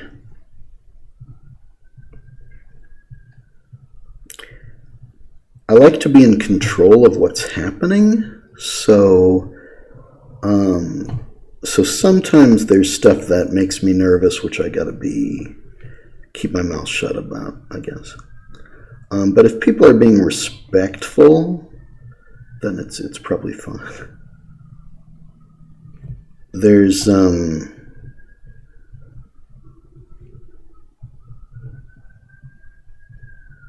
I would prefer like a fandom who are making fan art to some of what's been happening over the years, which is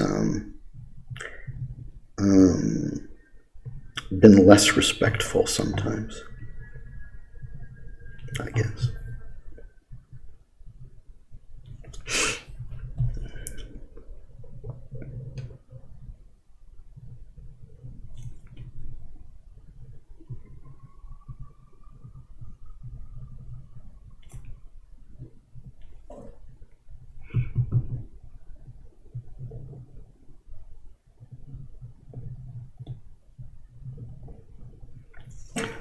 I I think it would be almost impossible to really, if you were really doing this, you'd need a lot of money. And you'd need like $1 million or $500,000 or at least a fair amount of money to really make a dent in things and in a professional way. And that would get into a state of like, oh, we're not allowed to do this, right?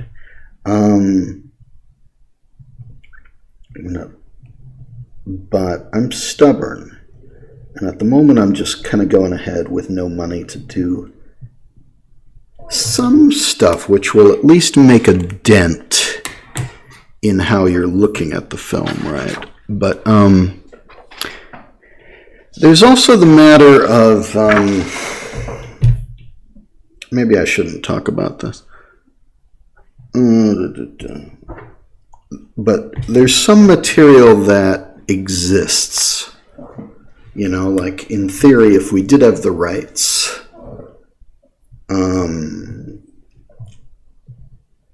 there's stuff which exists which would be great to like liberate from not being available. I guess I'll leave it at that.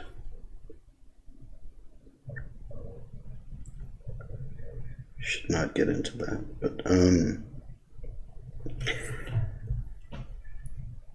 I saw someone on Twitter was surprised, saying, I didn't realize so much work goes into the restoration. I thought you had access to like a film print or something, I thought you had access to a lot more material than you actually do. And I don't. I've never had like a film print of the entire film in any form.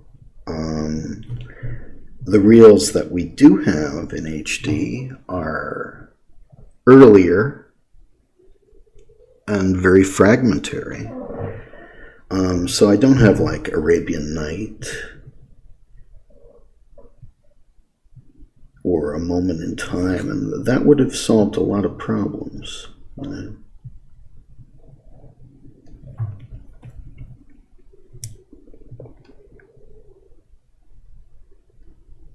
I've not been given that support, and I think I really, without realizing it, I really stuck my neck out to do this project at all. There are a lot of people in the animation community.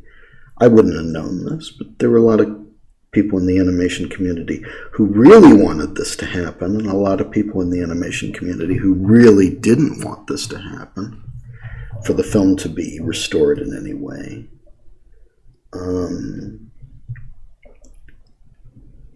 And there was some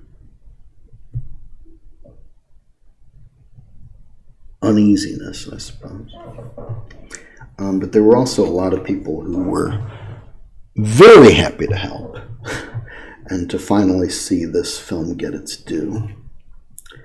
And I would love to tap into that now, because somebody must have money.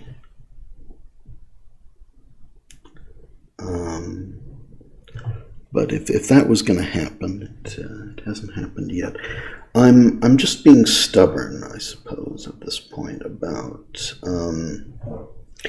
I said I would never do a recobbled cut Mark V because every marked version of the film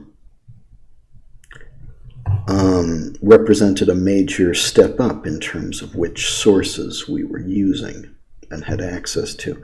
And in the past 10 years, since the recobbled cut Mark IV was released, I haven't gotten access to sources, new sources, so it wasn't going to happen.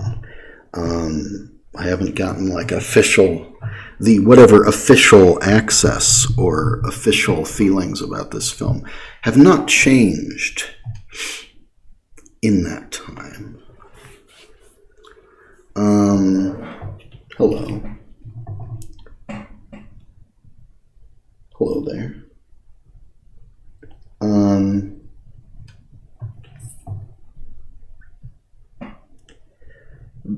So at the moment, I'm being very stubborn about trying to find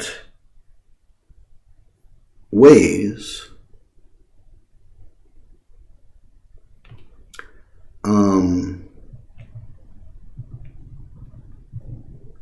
to improve the film for this release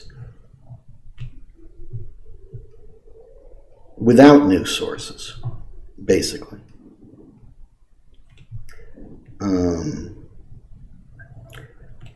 So I'm sort of stubbornly pushing ahead with an overambitious bit of work at the moment that I don't think will ever be completed, what I'm doing now, but which will at least give an idea of what we could do.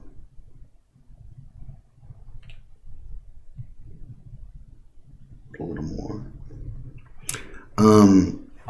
Won't be amazing work. Well, the thing about this film is you've either got to do it right or not do it at all. So no, this is not like SpongeBob reanimated. That's not what we're doing here. That's you got to either do this right or not do it. And it's hard enough to even get close, like to get to the level where I'm at is still a little off, frankly. I'm doing my best, but it's still going to be a little off.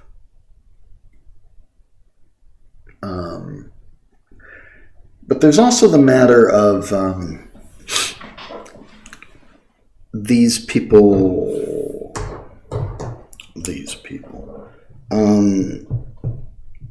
anyone doing new animation for this cut,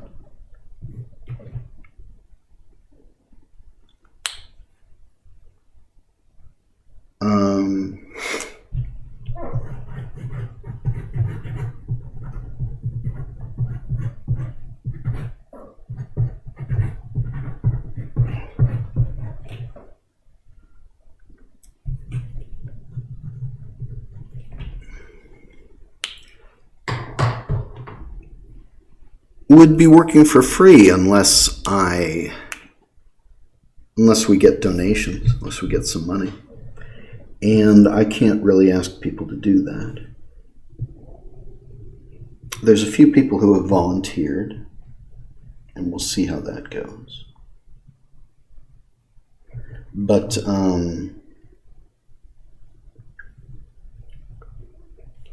not sure I did the right thing there, but whatever.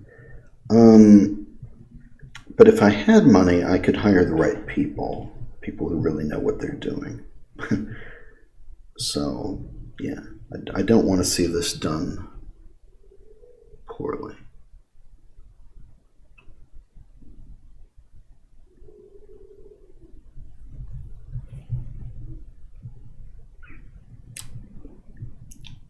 I'm not sure what you mean, Mary.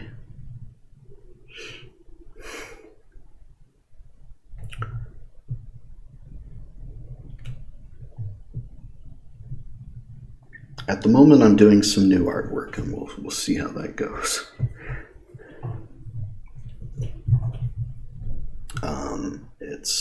It's a combination of traditional and digital that I'm doing.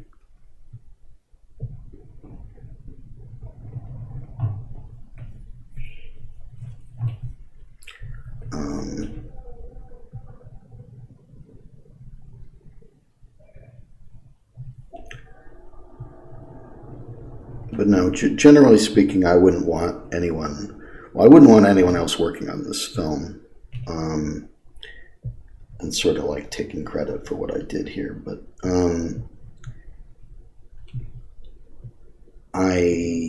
if you're doing new work, it's got to be good. There's a certain level of quality you need to reach, which is difficult. And if we had money, I could hire the right people for it. So that's really not the problem. you know.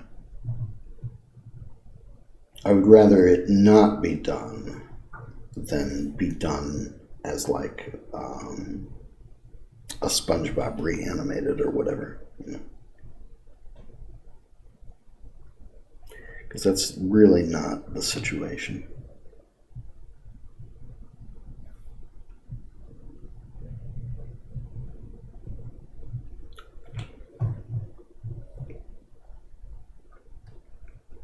And you do occasionally see people on like DeviantArt who are like kids trying to redraw or recolor some of the pencil tests. And like, I used to complain, but like now I just wait for them to go away to give up. With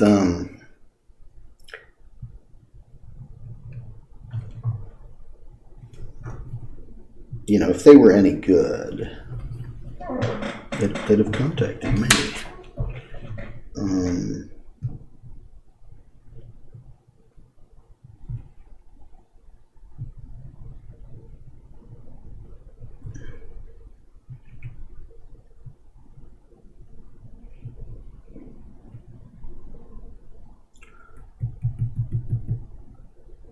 I mean, if you will take those sketches, you do their line art now and make them digital, paint them on the computer or iPad.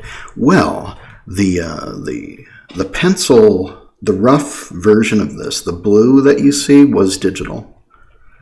I printed it out. I'm inking it traditionally. I'm going to scan it in and do digital fixes and digital color. We wouldn't do, you know, to whatever extent these scenes even get finished, because I'm not guaranteeing anything. They would be colored digitally. And I'm allowing myself a certain latitude to make mistakes also. That would get fixed digitally. But yeah, in a lot of cases, I did the rough pencils that you can see. I did that digitally, and then I printed it out for inking, which I think is a best of both worlds, because we've got to be really careful. I'm trying to be really accurate to the storyboards, and that gets us into a little bit of trouble because sometimes the storyboards are rough because they were a little rough. They weren't intended to be perfectly locked down, and sometimes I don't know how to fill in the rest of the material. Like in this case, I think you only see the thief's face in the storyboard probably, and we're just filling in the rest of the image. So I'm having to see what I can do with these hands, you know, which are maybe not brilliant, but you know, so much of the Calvert stuff was bad, of course. We're shooting for a higher standard than that. You know, we're trying to be accurate and to figure out how to make it accurate, but it's been a process. Do you prefer circus drawings or prologue? I like those films. I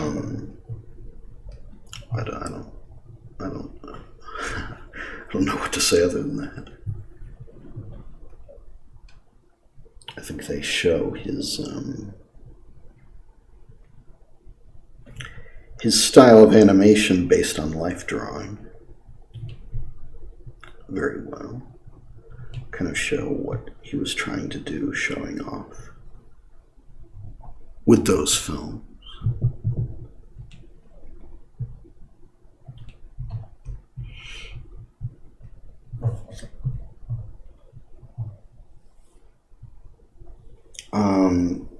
But I'm working traditionally on paper now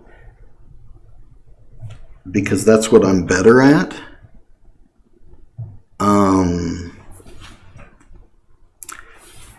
I know that I can take this slightly rough digital work and I can give it a smooth line on paper, I know that I can make it smoother and fix a lot of what's wrong with these.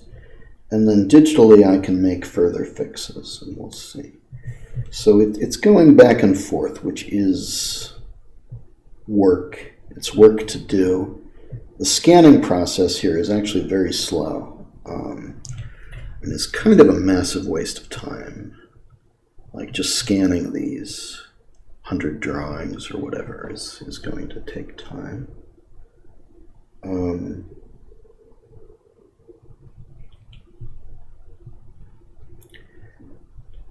And we're not, generally speaking, we're not touching scenes which were pencil tests in the work print. Because we just don't have the original drawings, like the original high quality material to do anything with that material. But we do have the storyboards that appear in the U-matic VHS work print are clearer, and it's also something where the animation wasn't already done, so you're kind of having to revise it anyway. So it's anything where you'd have to be really revisionist about it. That is more fair game, I think, for working with. I think if you're actually taking the pencil test from the work print, though, which I did restore for this version, by the way. Anything that's a pencil test in the recobbled cut basically has been restored for this. But it's just not clear enough to work with that kind of accuracy. You'd be having to reinvent the wheel. So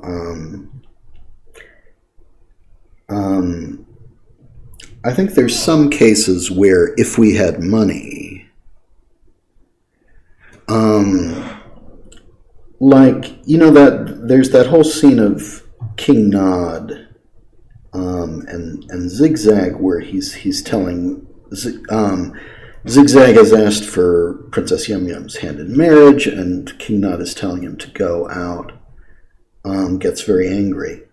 I restored that for this, and that's a scene where I think if we had a lot of money, we could probably, which we don't have money.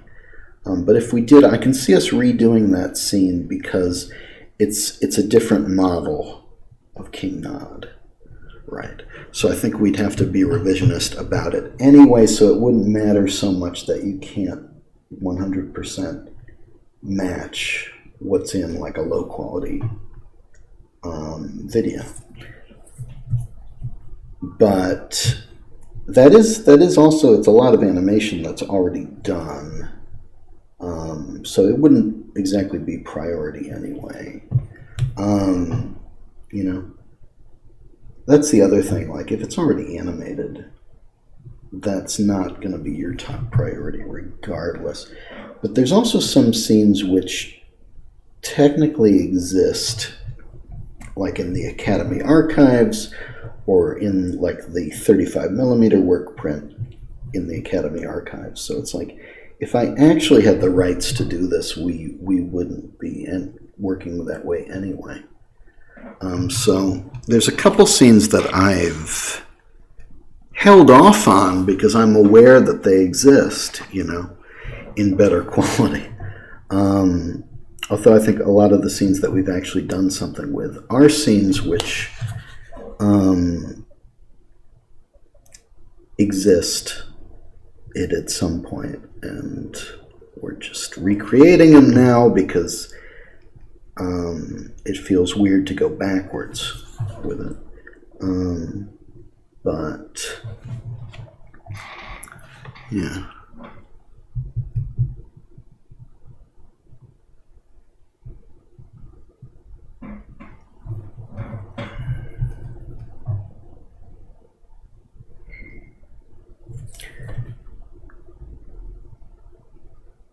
But mostly the original pencils do not exist for that, for these scenes. There's a few where they probably do, but it's very rare.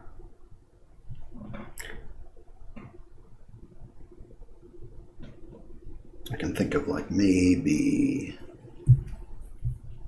I could count it on one hand how many scenes actually seem to exist as pencils that you care about.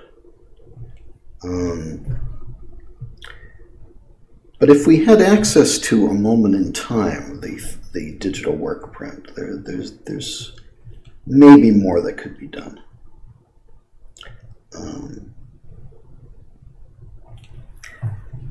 But that would mean that that'd probably mean that we would have the rights, and like the rights wouldn't be owned by bastards, and that whoever had the rights would be interested in working with me, which, you know, that's a lot of things that would need to go right, which aren't likely to go right.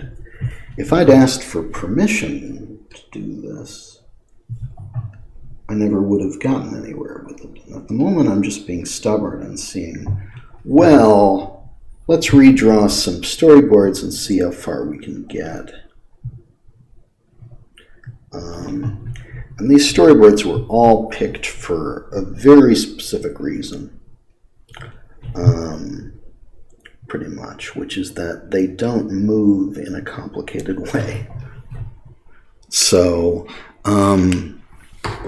I specifically picked storyboards to redraw which don't move in a complicated way, and which could therefore maybe theoretically stand on their own without like the talents of a world-class animator being involved. I took stuff that would theoretically come together more easily in the animation, basically.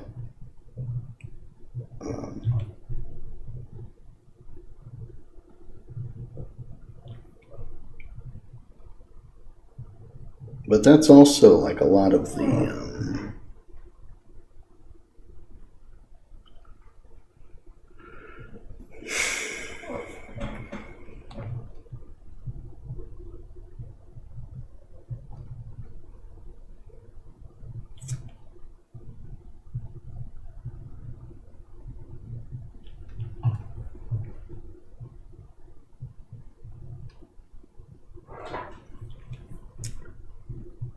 I think at a certain point we got to say, okay, well, we're not, I don't have the money to hire like the world-class animators who should be working on this.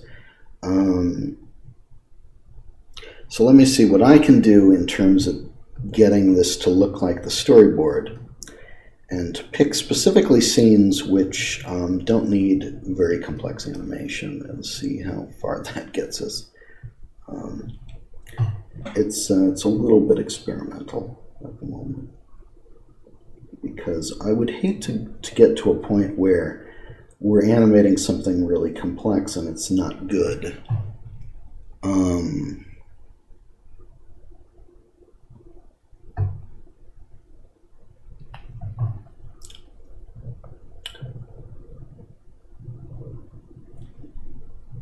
Like I would hate for someone to put a lot of work into something that can't be used.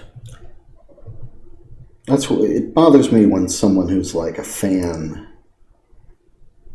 is like trying to color the pencil test without talking to me about it, and you know it's gonna look like shit.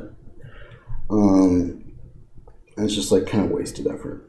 So I wouldn't want people to waste their effort on stuff which can't really be done. So I was kind of trying to show what we actually could do, right? So the scenes I selected are all scenes which don't move as much. And to kind of see what we could actually do.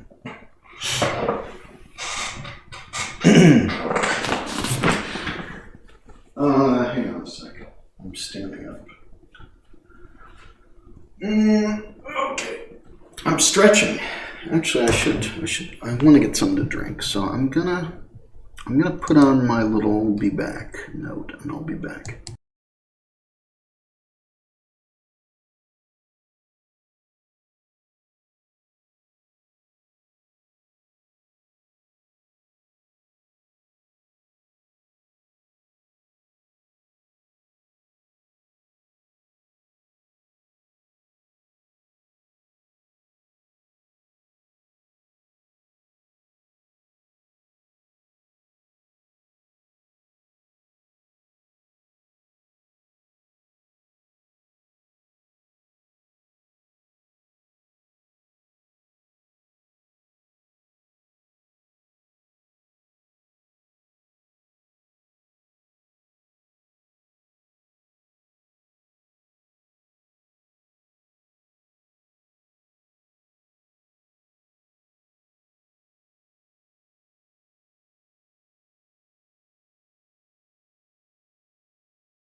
I'm turning the mic back on. Turn the camera back on in a minute. In a minute. I'll turn the camera back on.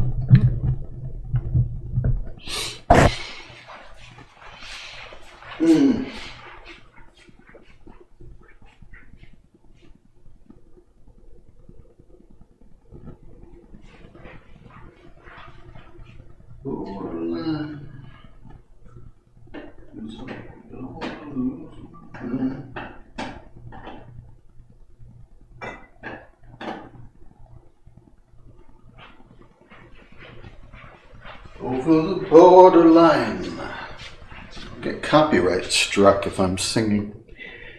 I remember at one point. Are we back on? At one point, I started showing the digital restoration work that I was doing, and I got copyright struck for it because it was from The Thief and the Cobbler, or The Princess and the Cobbler, which someone was still exploiting. Oh well. While we're on the subject of Land Before Time, Land Before Time has been discussed. If you would like to talk about other rare material, Facebook group Knights of the Lost Media is where we discuss other rare film. But yes, it's been discussed. I haven't seen that film since I was a kid.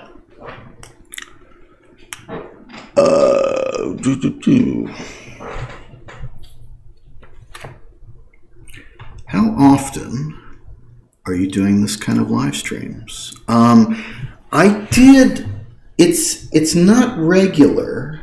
Thank you for joining us. It's not regular, but I was doing it regularly.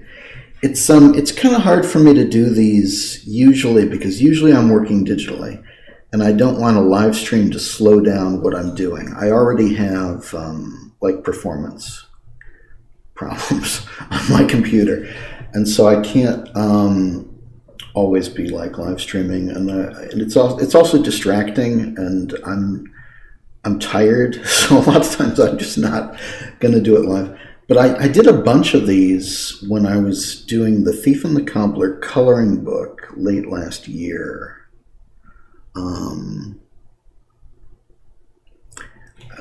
Yeah. This is looking weird.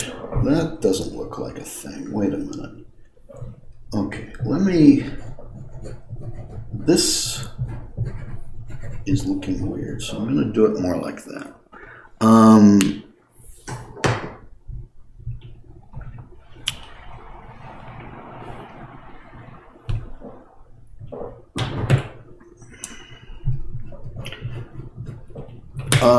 Greedy Smile, are you trolling?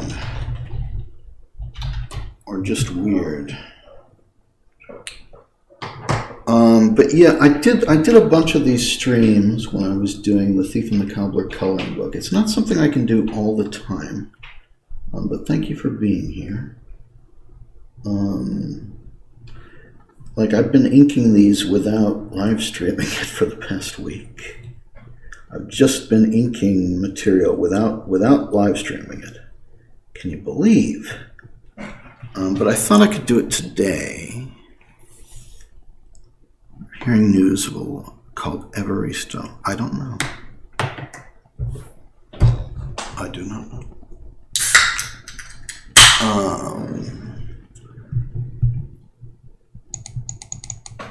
But that would be for Facebook group Knights of the Lost Media to talk about other films like that, I suppose. Richard Williams Animation Studios died in 2019.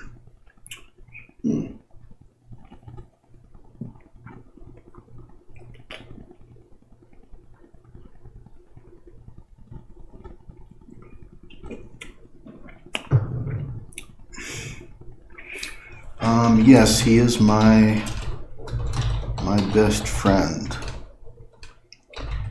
but I killed him. The Pink Panther. Okay.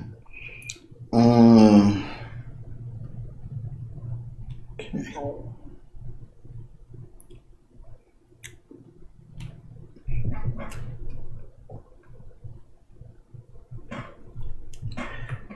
These storyboards are a little vague, so it can be hard to figure out exactly what needs to be drawn. And I'm doing my best. I think there will be some digital work to fix any weirdness, and we'll figure it out. I'm just doing the work, and this should lay some groundwork for maybe future animation.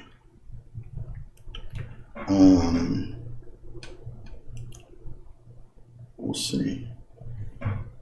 But we don't really have money. I don't know how to get attention for what we're doing.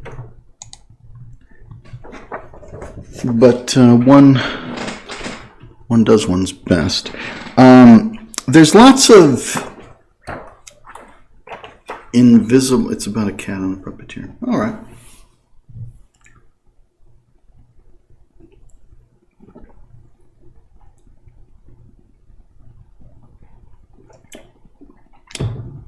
You'll have to show me. Thank you.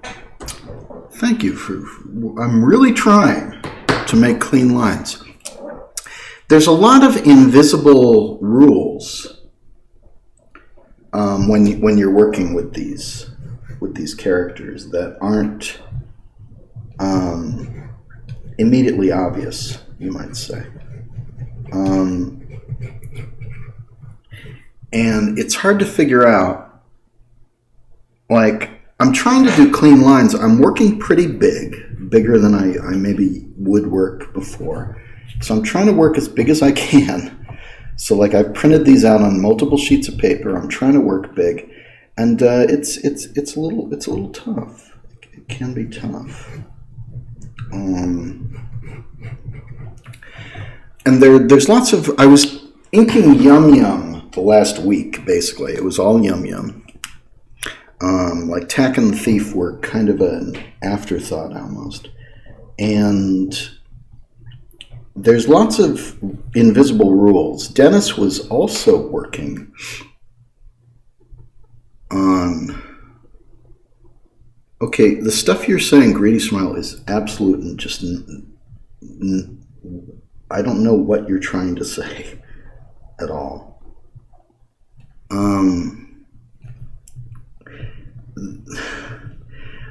With Yum Yum, there were a lot of like invisible rules, and we don't have Richard Williams here to like say, well, this is shit, you know, and to tell us how to do it right. And I think some of the original animators who worked on the film would probably know, but I kind of have to guess and figure it out from doing this. And I was talking to Dennis, who was in the chat earlier. Animate on paper A3. All right. A3, is that like, how big is A3? Because that's British or European or whatever. Dennis, who was in the chat earlier, was animating a scene of Yum Yum, and I was saying, you know, when her mouth isn't very open, but you see both the tongue and the upper and lower teeth, it looks wrong. It looks Calverty, and I don't really know why. And then Dennis said to me, that's in Dick's book. There's a page where he has a rule where he doesn't show both the upper and lower teeth at the same time, which obviously is not.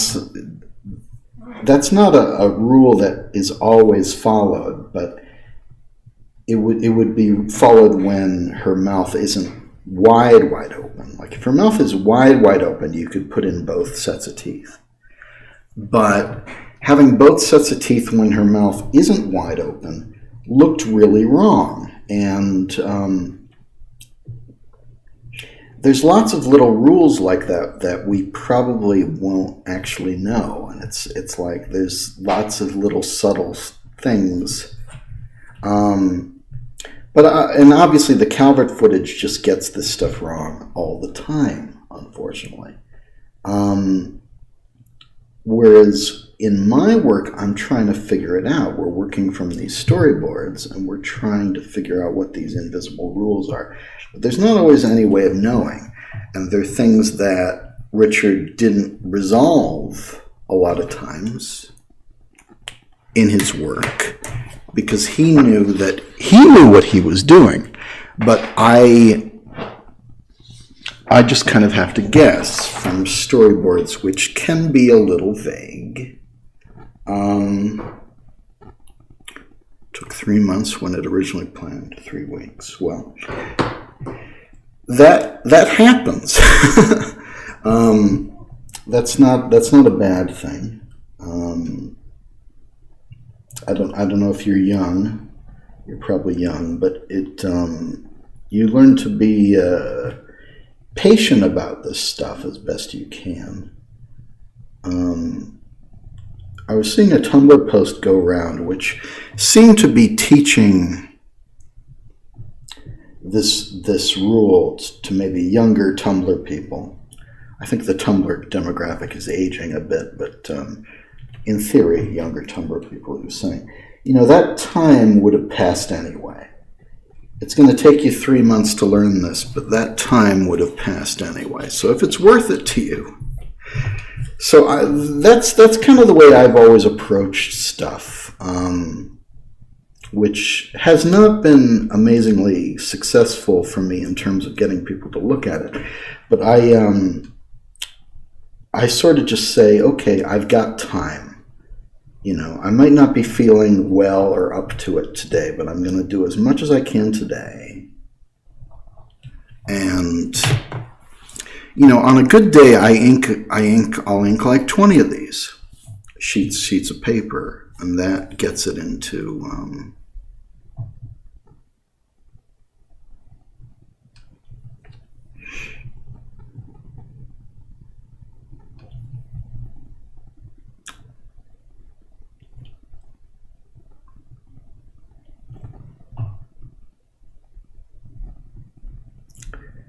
I've done a lot of projects where it's just like I'm kind of just beavering away and doing as much as I can, especially when it's inking. I can do about well, good luck with your studies, K2. Good luck with your studies. You know, if it takes 3 months, that feels like a lot of time when you're that young. But you know, that time will pass anyway, and you can learn real quick. 16 is about when I started. Probably started drawing when I was 12-ish, but like when I was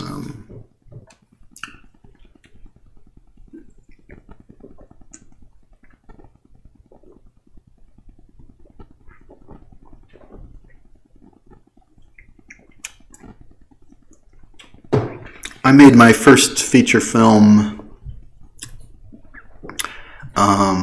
as live action puppeteering and animation when I was 15 to 17.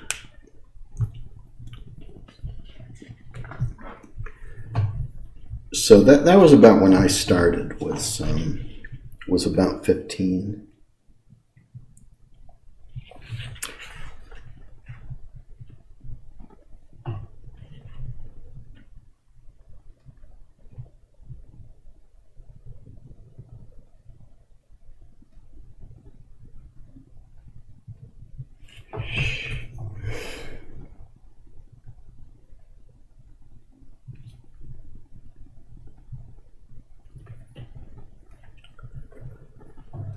Oh, God.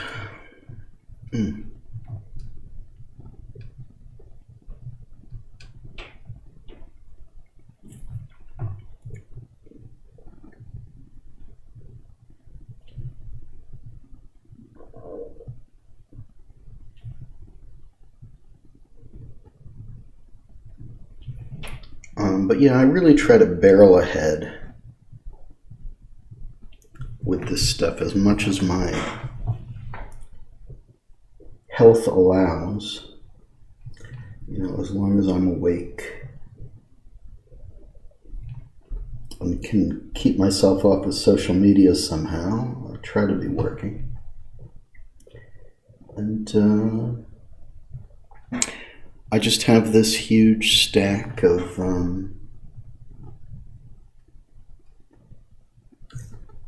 artwork that I roughed out digitally and printed out.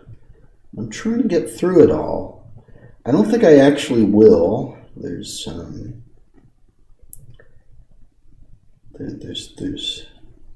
stuff that I don't think I'll get through, because this is probably my last day of inking for now.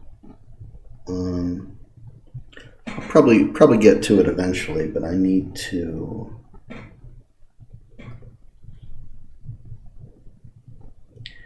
start doing the digital work, because all of this stuff was roughed out, penciled digitally, so that I could really figure it out. A realistic vintage. No, you shouldn't be working on cells. That is one thing I don't miss, is working on cells, which I did. I actually did do a film on cells at one point. many years ago, and it's digital is a lot easier for coloring, and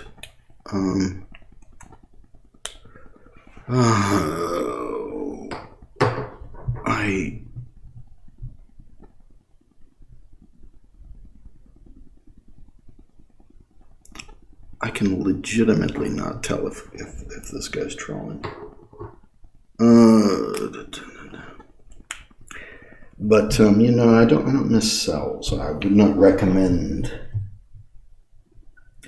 Because these days, coloring digitally is something that I hope that.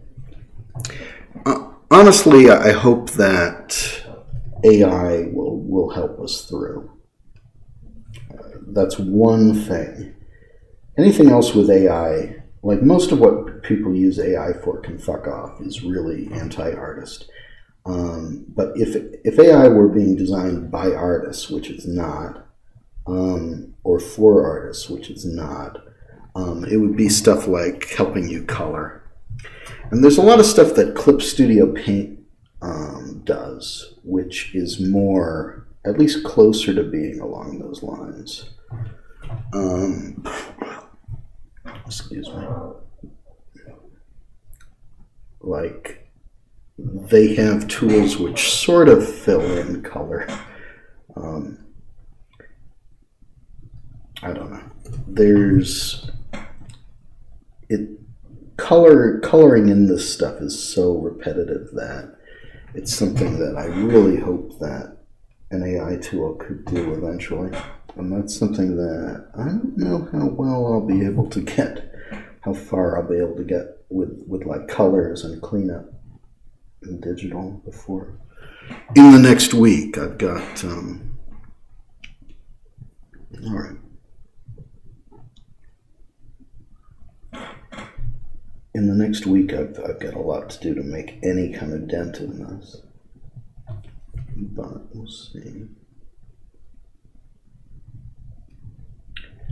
None of these are full animated scenes, but it should be, it's sort of hinting in the direction of being fully animated scenes. It's like seeing, well, what can we do? I'm being overambitious and doing stuff from a lot of different scenes as sort of a proof of my own concept.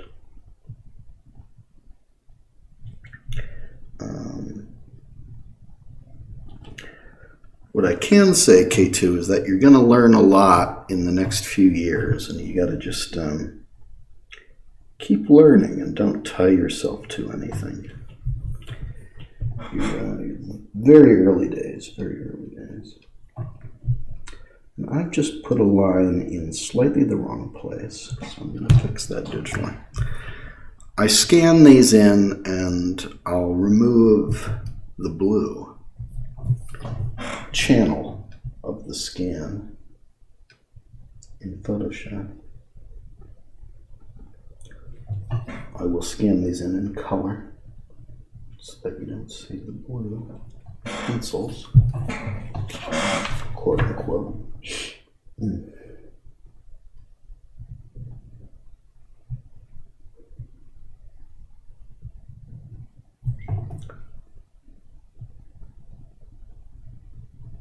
I'm just being overambitious and doing everything myself again.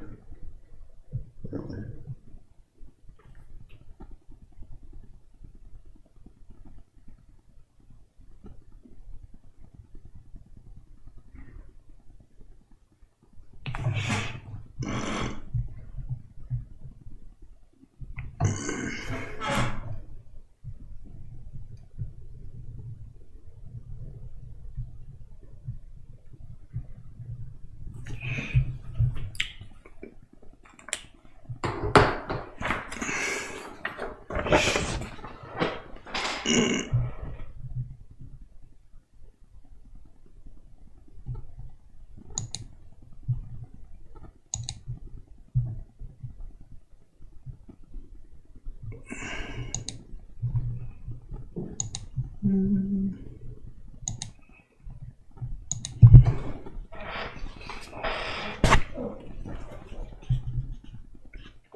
Behave yourselves.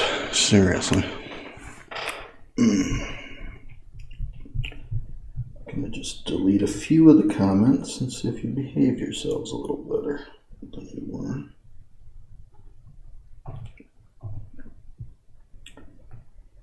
Let's see.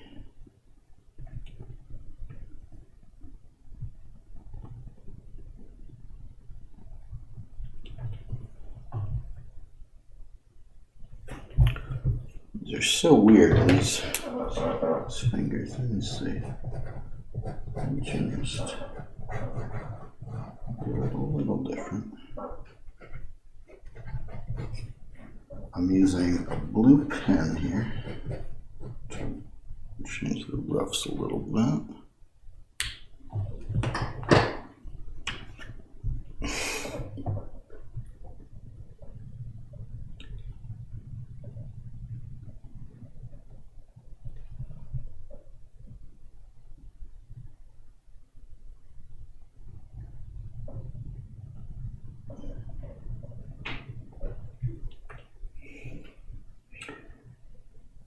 That's the right time for it, K2.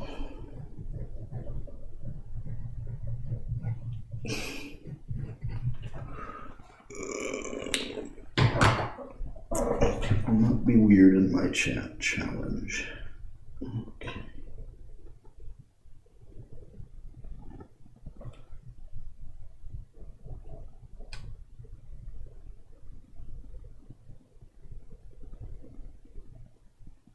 I get that animation attracts people who think a little differently. I've never been able to deal with that very well, I'm afraid.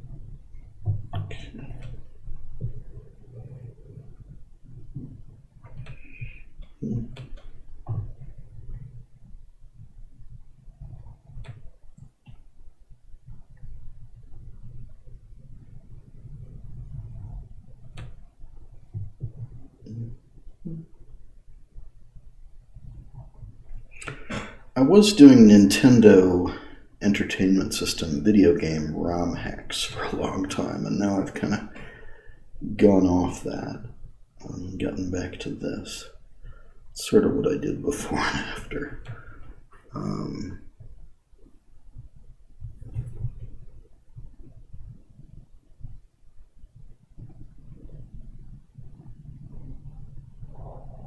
You two are in cahoots. You two are in cahoots. I can tell. Okay. Okay.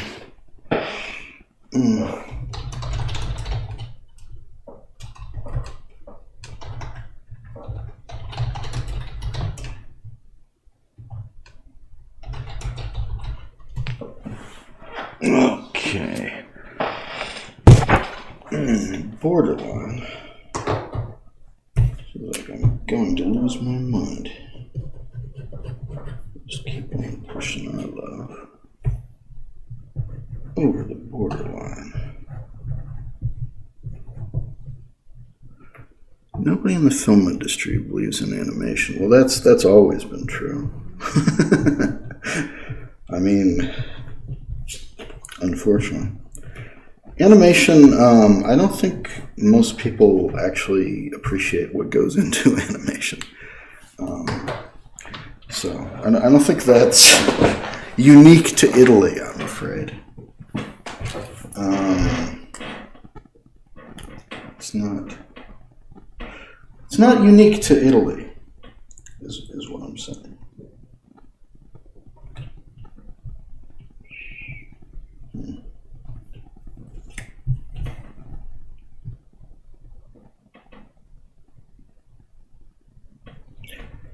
I really should have eaten.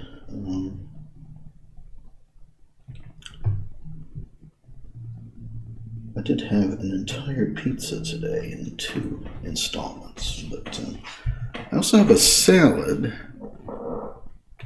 that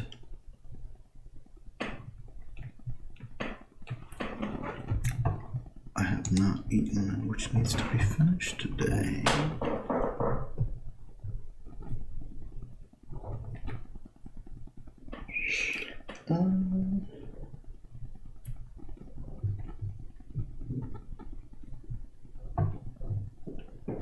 I don't know if I have time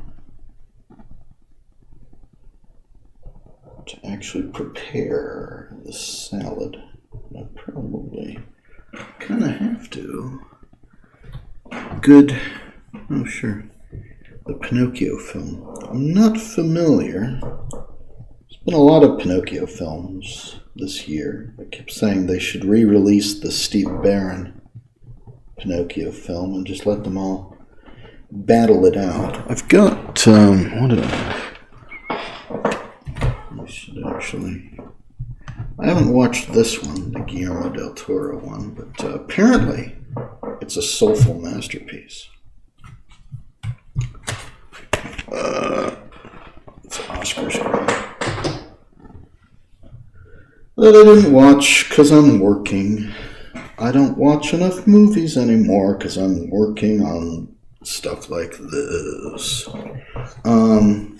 No, I think Italy is... you gotta do your thing. Italy has a history of animation. Respectable. Very respectable.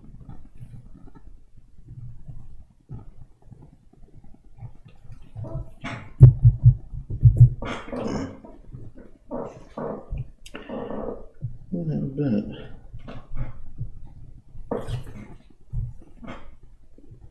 A friend of mine was trying to track down the 90s Steve Barron Pinocchio, which was supposed to be a Jim Henson movie before Jim died,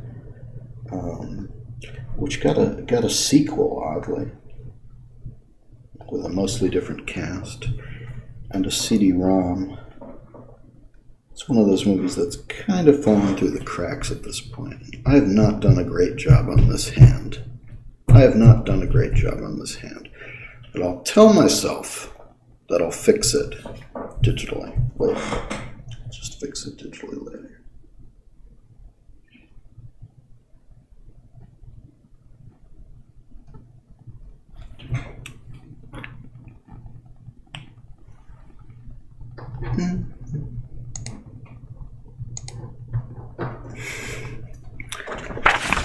Gonna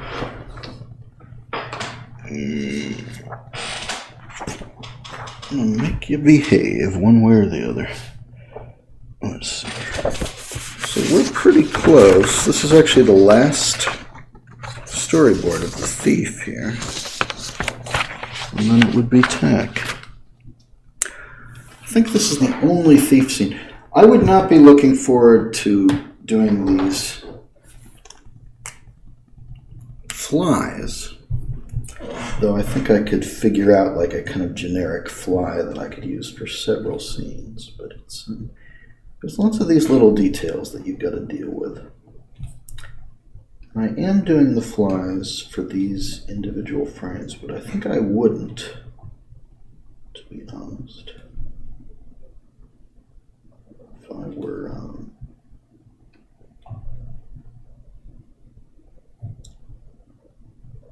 if we're producing a full animation, I would have to work it separately. Are you going to find the pencil test for Raggedy Ann and Andy? No. I do have a pencil test for Raggedy Ann. I have Candy Hearts. I released it on this channel, I think. K2, I wouldn't get too attached to a style. You should be learning. If you're 16, you should be trying a lot of different stuff.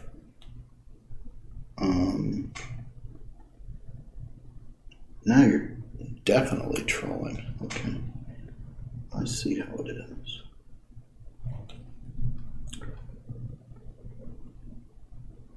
I don't think you know who you're dealing with. Dealt with a lot worse.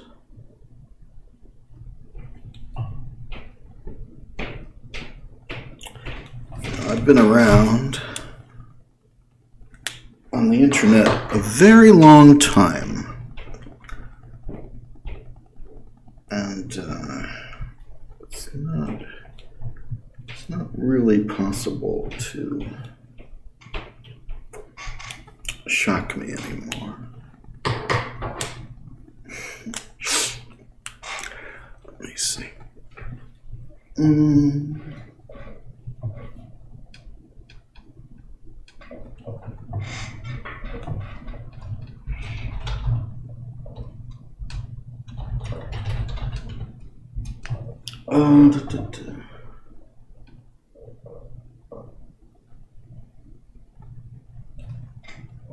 Did I already? I think I did. Must have drawn something before I tried a more Disney character.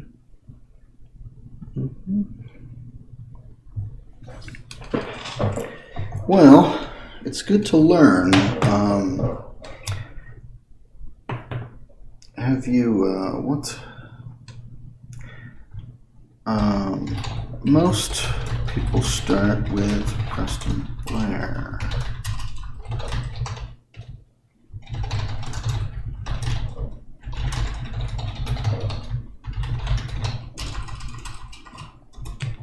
Richard Williams is kind of for experts in what he's doing.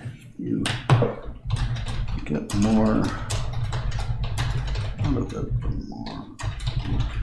Why am I typing this instead of saying it? I don't know. I was like Andrew Loomis.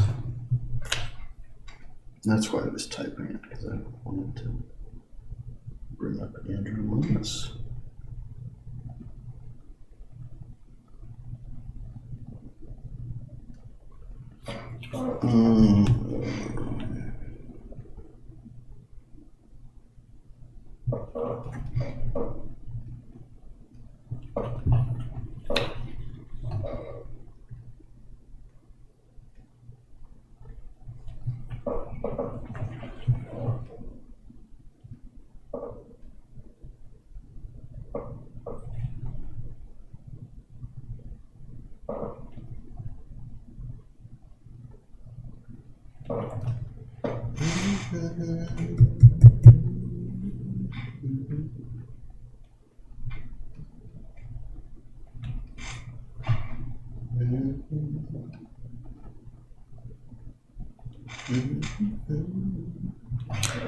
Andrew Loomis wrote books about drawing, which are very advanced. Very interesting, but just very advanced. I'm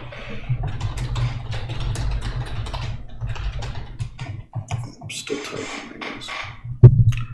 Borderline. Feels like I'm going to lose my mind.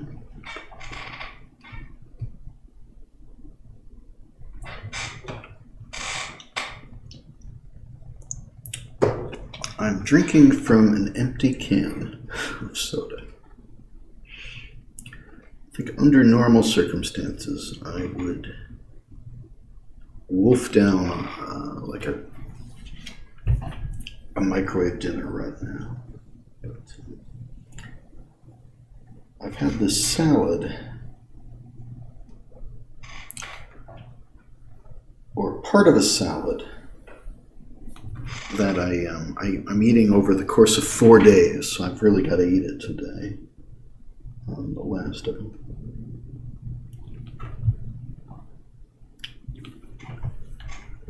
Because when I'm making a salad, I'm opening up a bunch of like cans of things, and I'm going to be using them for 4 different salads, so I just kind of put some of that stuff together and keep it for 4 days. Like olives and beans and stuff.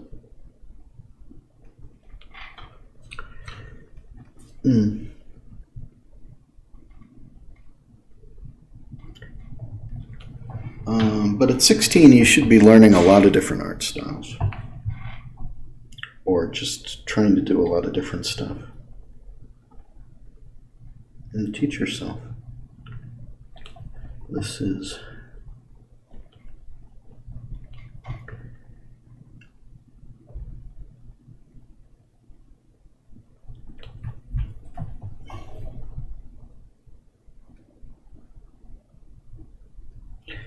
like I'd be bad at talking to teenagers because my only advice would be, you know, spend another decade doing this stuff. You'll get somewhere.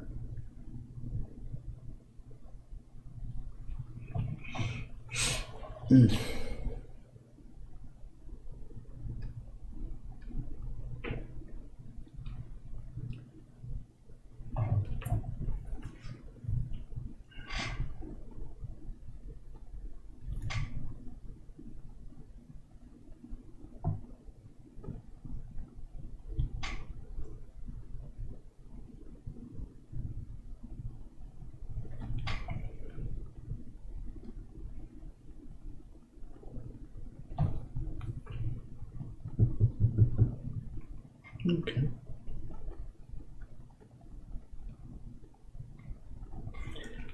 Don't be too ambitious either. Like a smaller project that gets done is better. I remember when I was 20, I went to I was at film school in Hollywood, and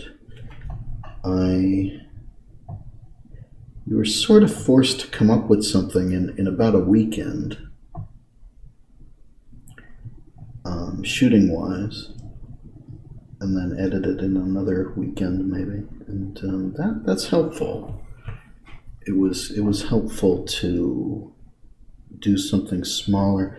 I'd done features up to that point. When I was a teenager, I was doing comedy features, shot on video, and being maybe a little ambitious with it. And I learned about as much from the shorts as I did from the features, to be honest. Like, I had to learn pretty quick. It can be a very fertile time for learning what you're doing artistically. If you force yourself to do different things, and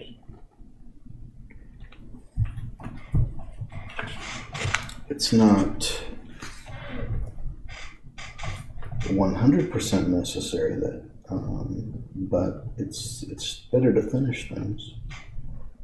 Let's see what's going on. Works. I say this as someone who is right now. I'm kind of purposely gonna leave this unfinished, but what I'm doing should make the film feel more unfinished than ever in some ways. More finished than ever, more finishable, but not finished. Okay.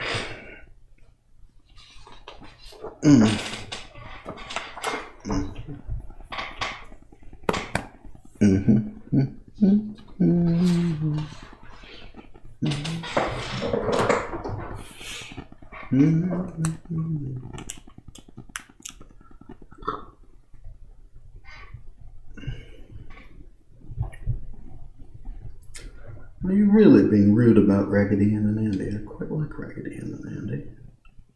I worked hard on that restoration.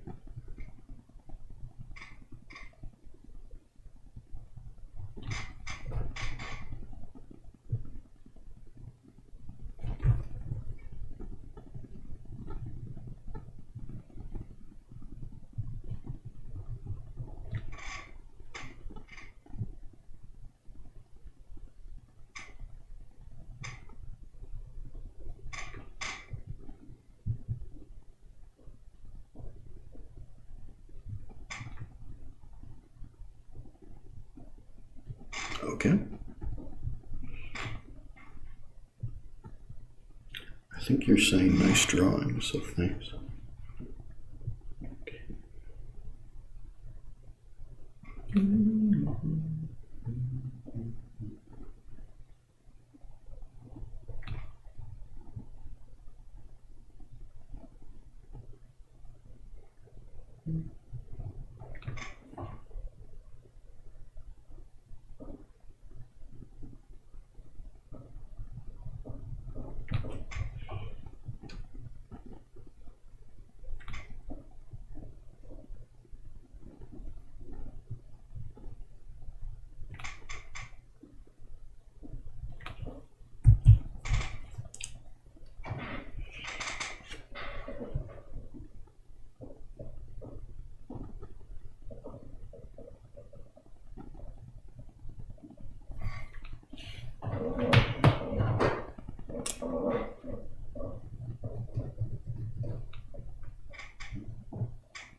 I wonder. I'm starting to feel like I really need to eat something. I want to do another hour of this, but under the circumstances, that's not the smartest move I could possibly do. I want to say we'll be back in a bit. I'm going to say we'll be back in a bit. How about that? I'm going to end the stream and come back in after.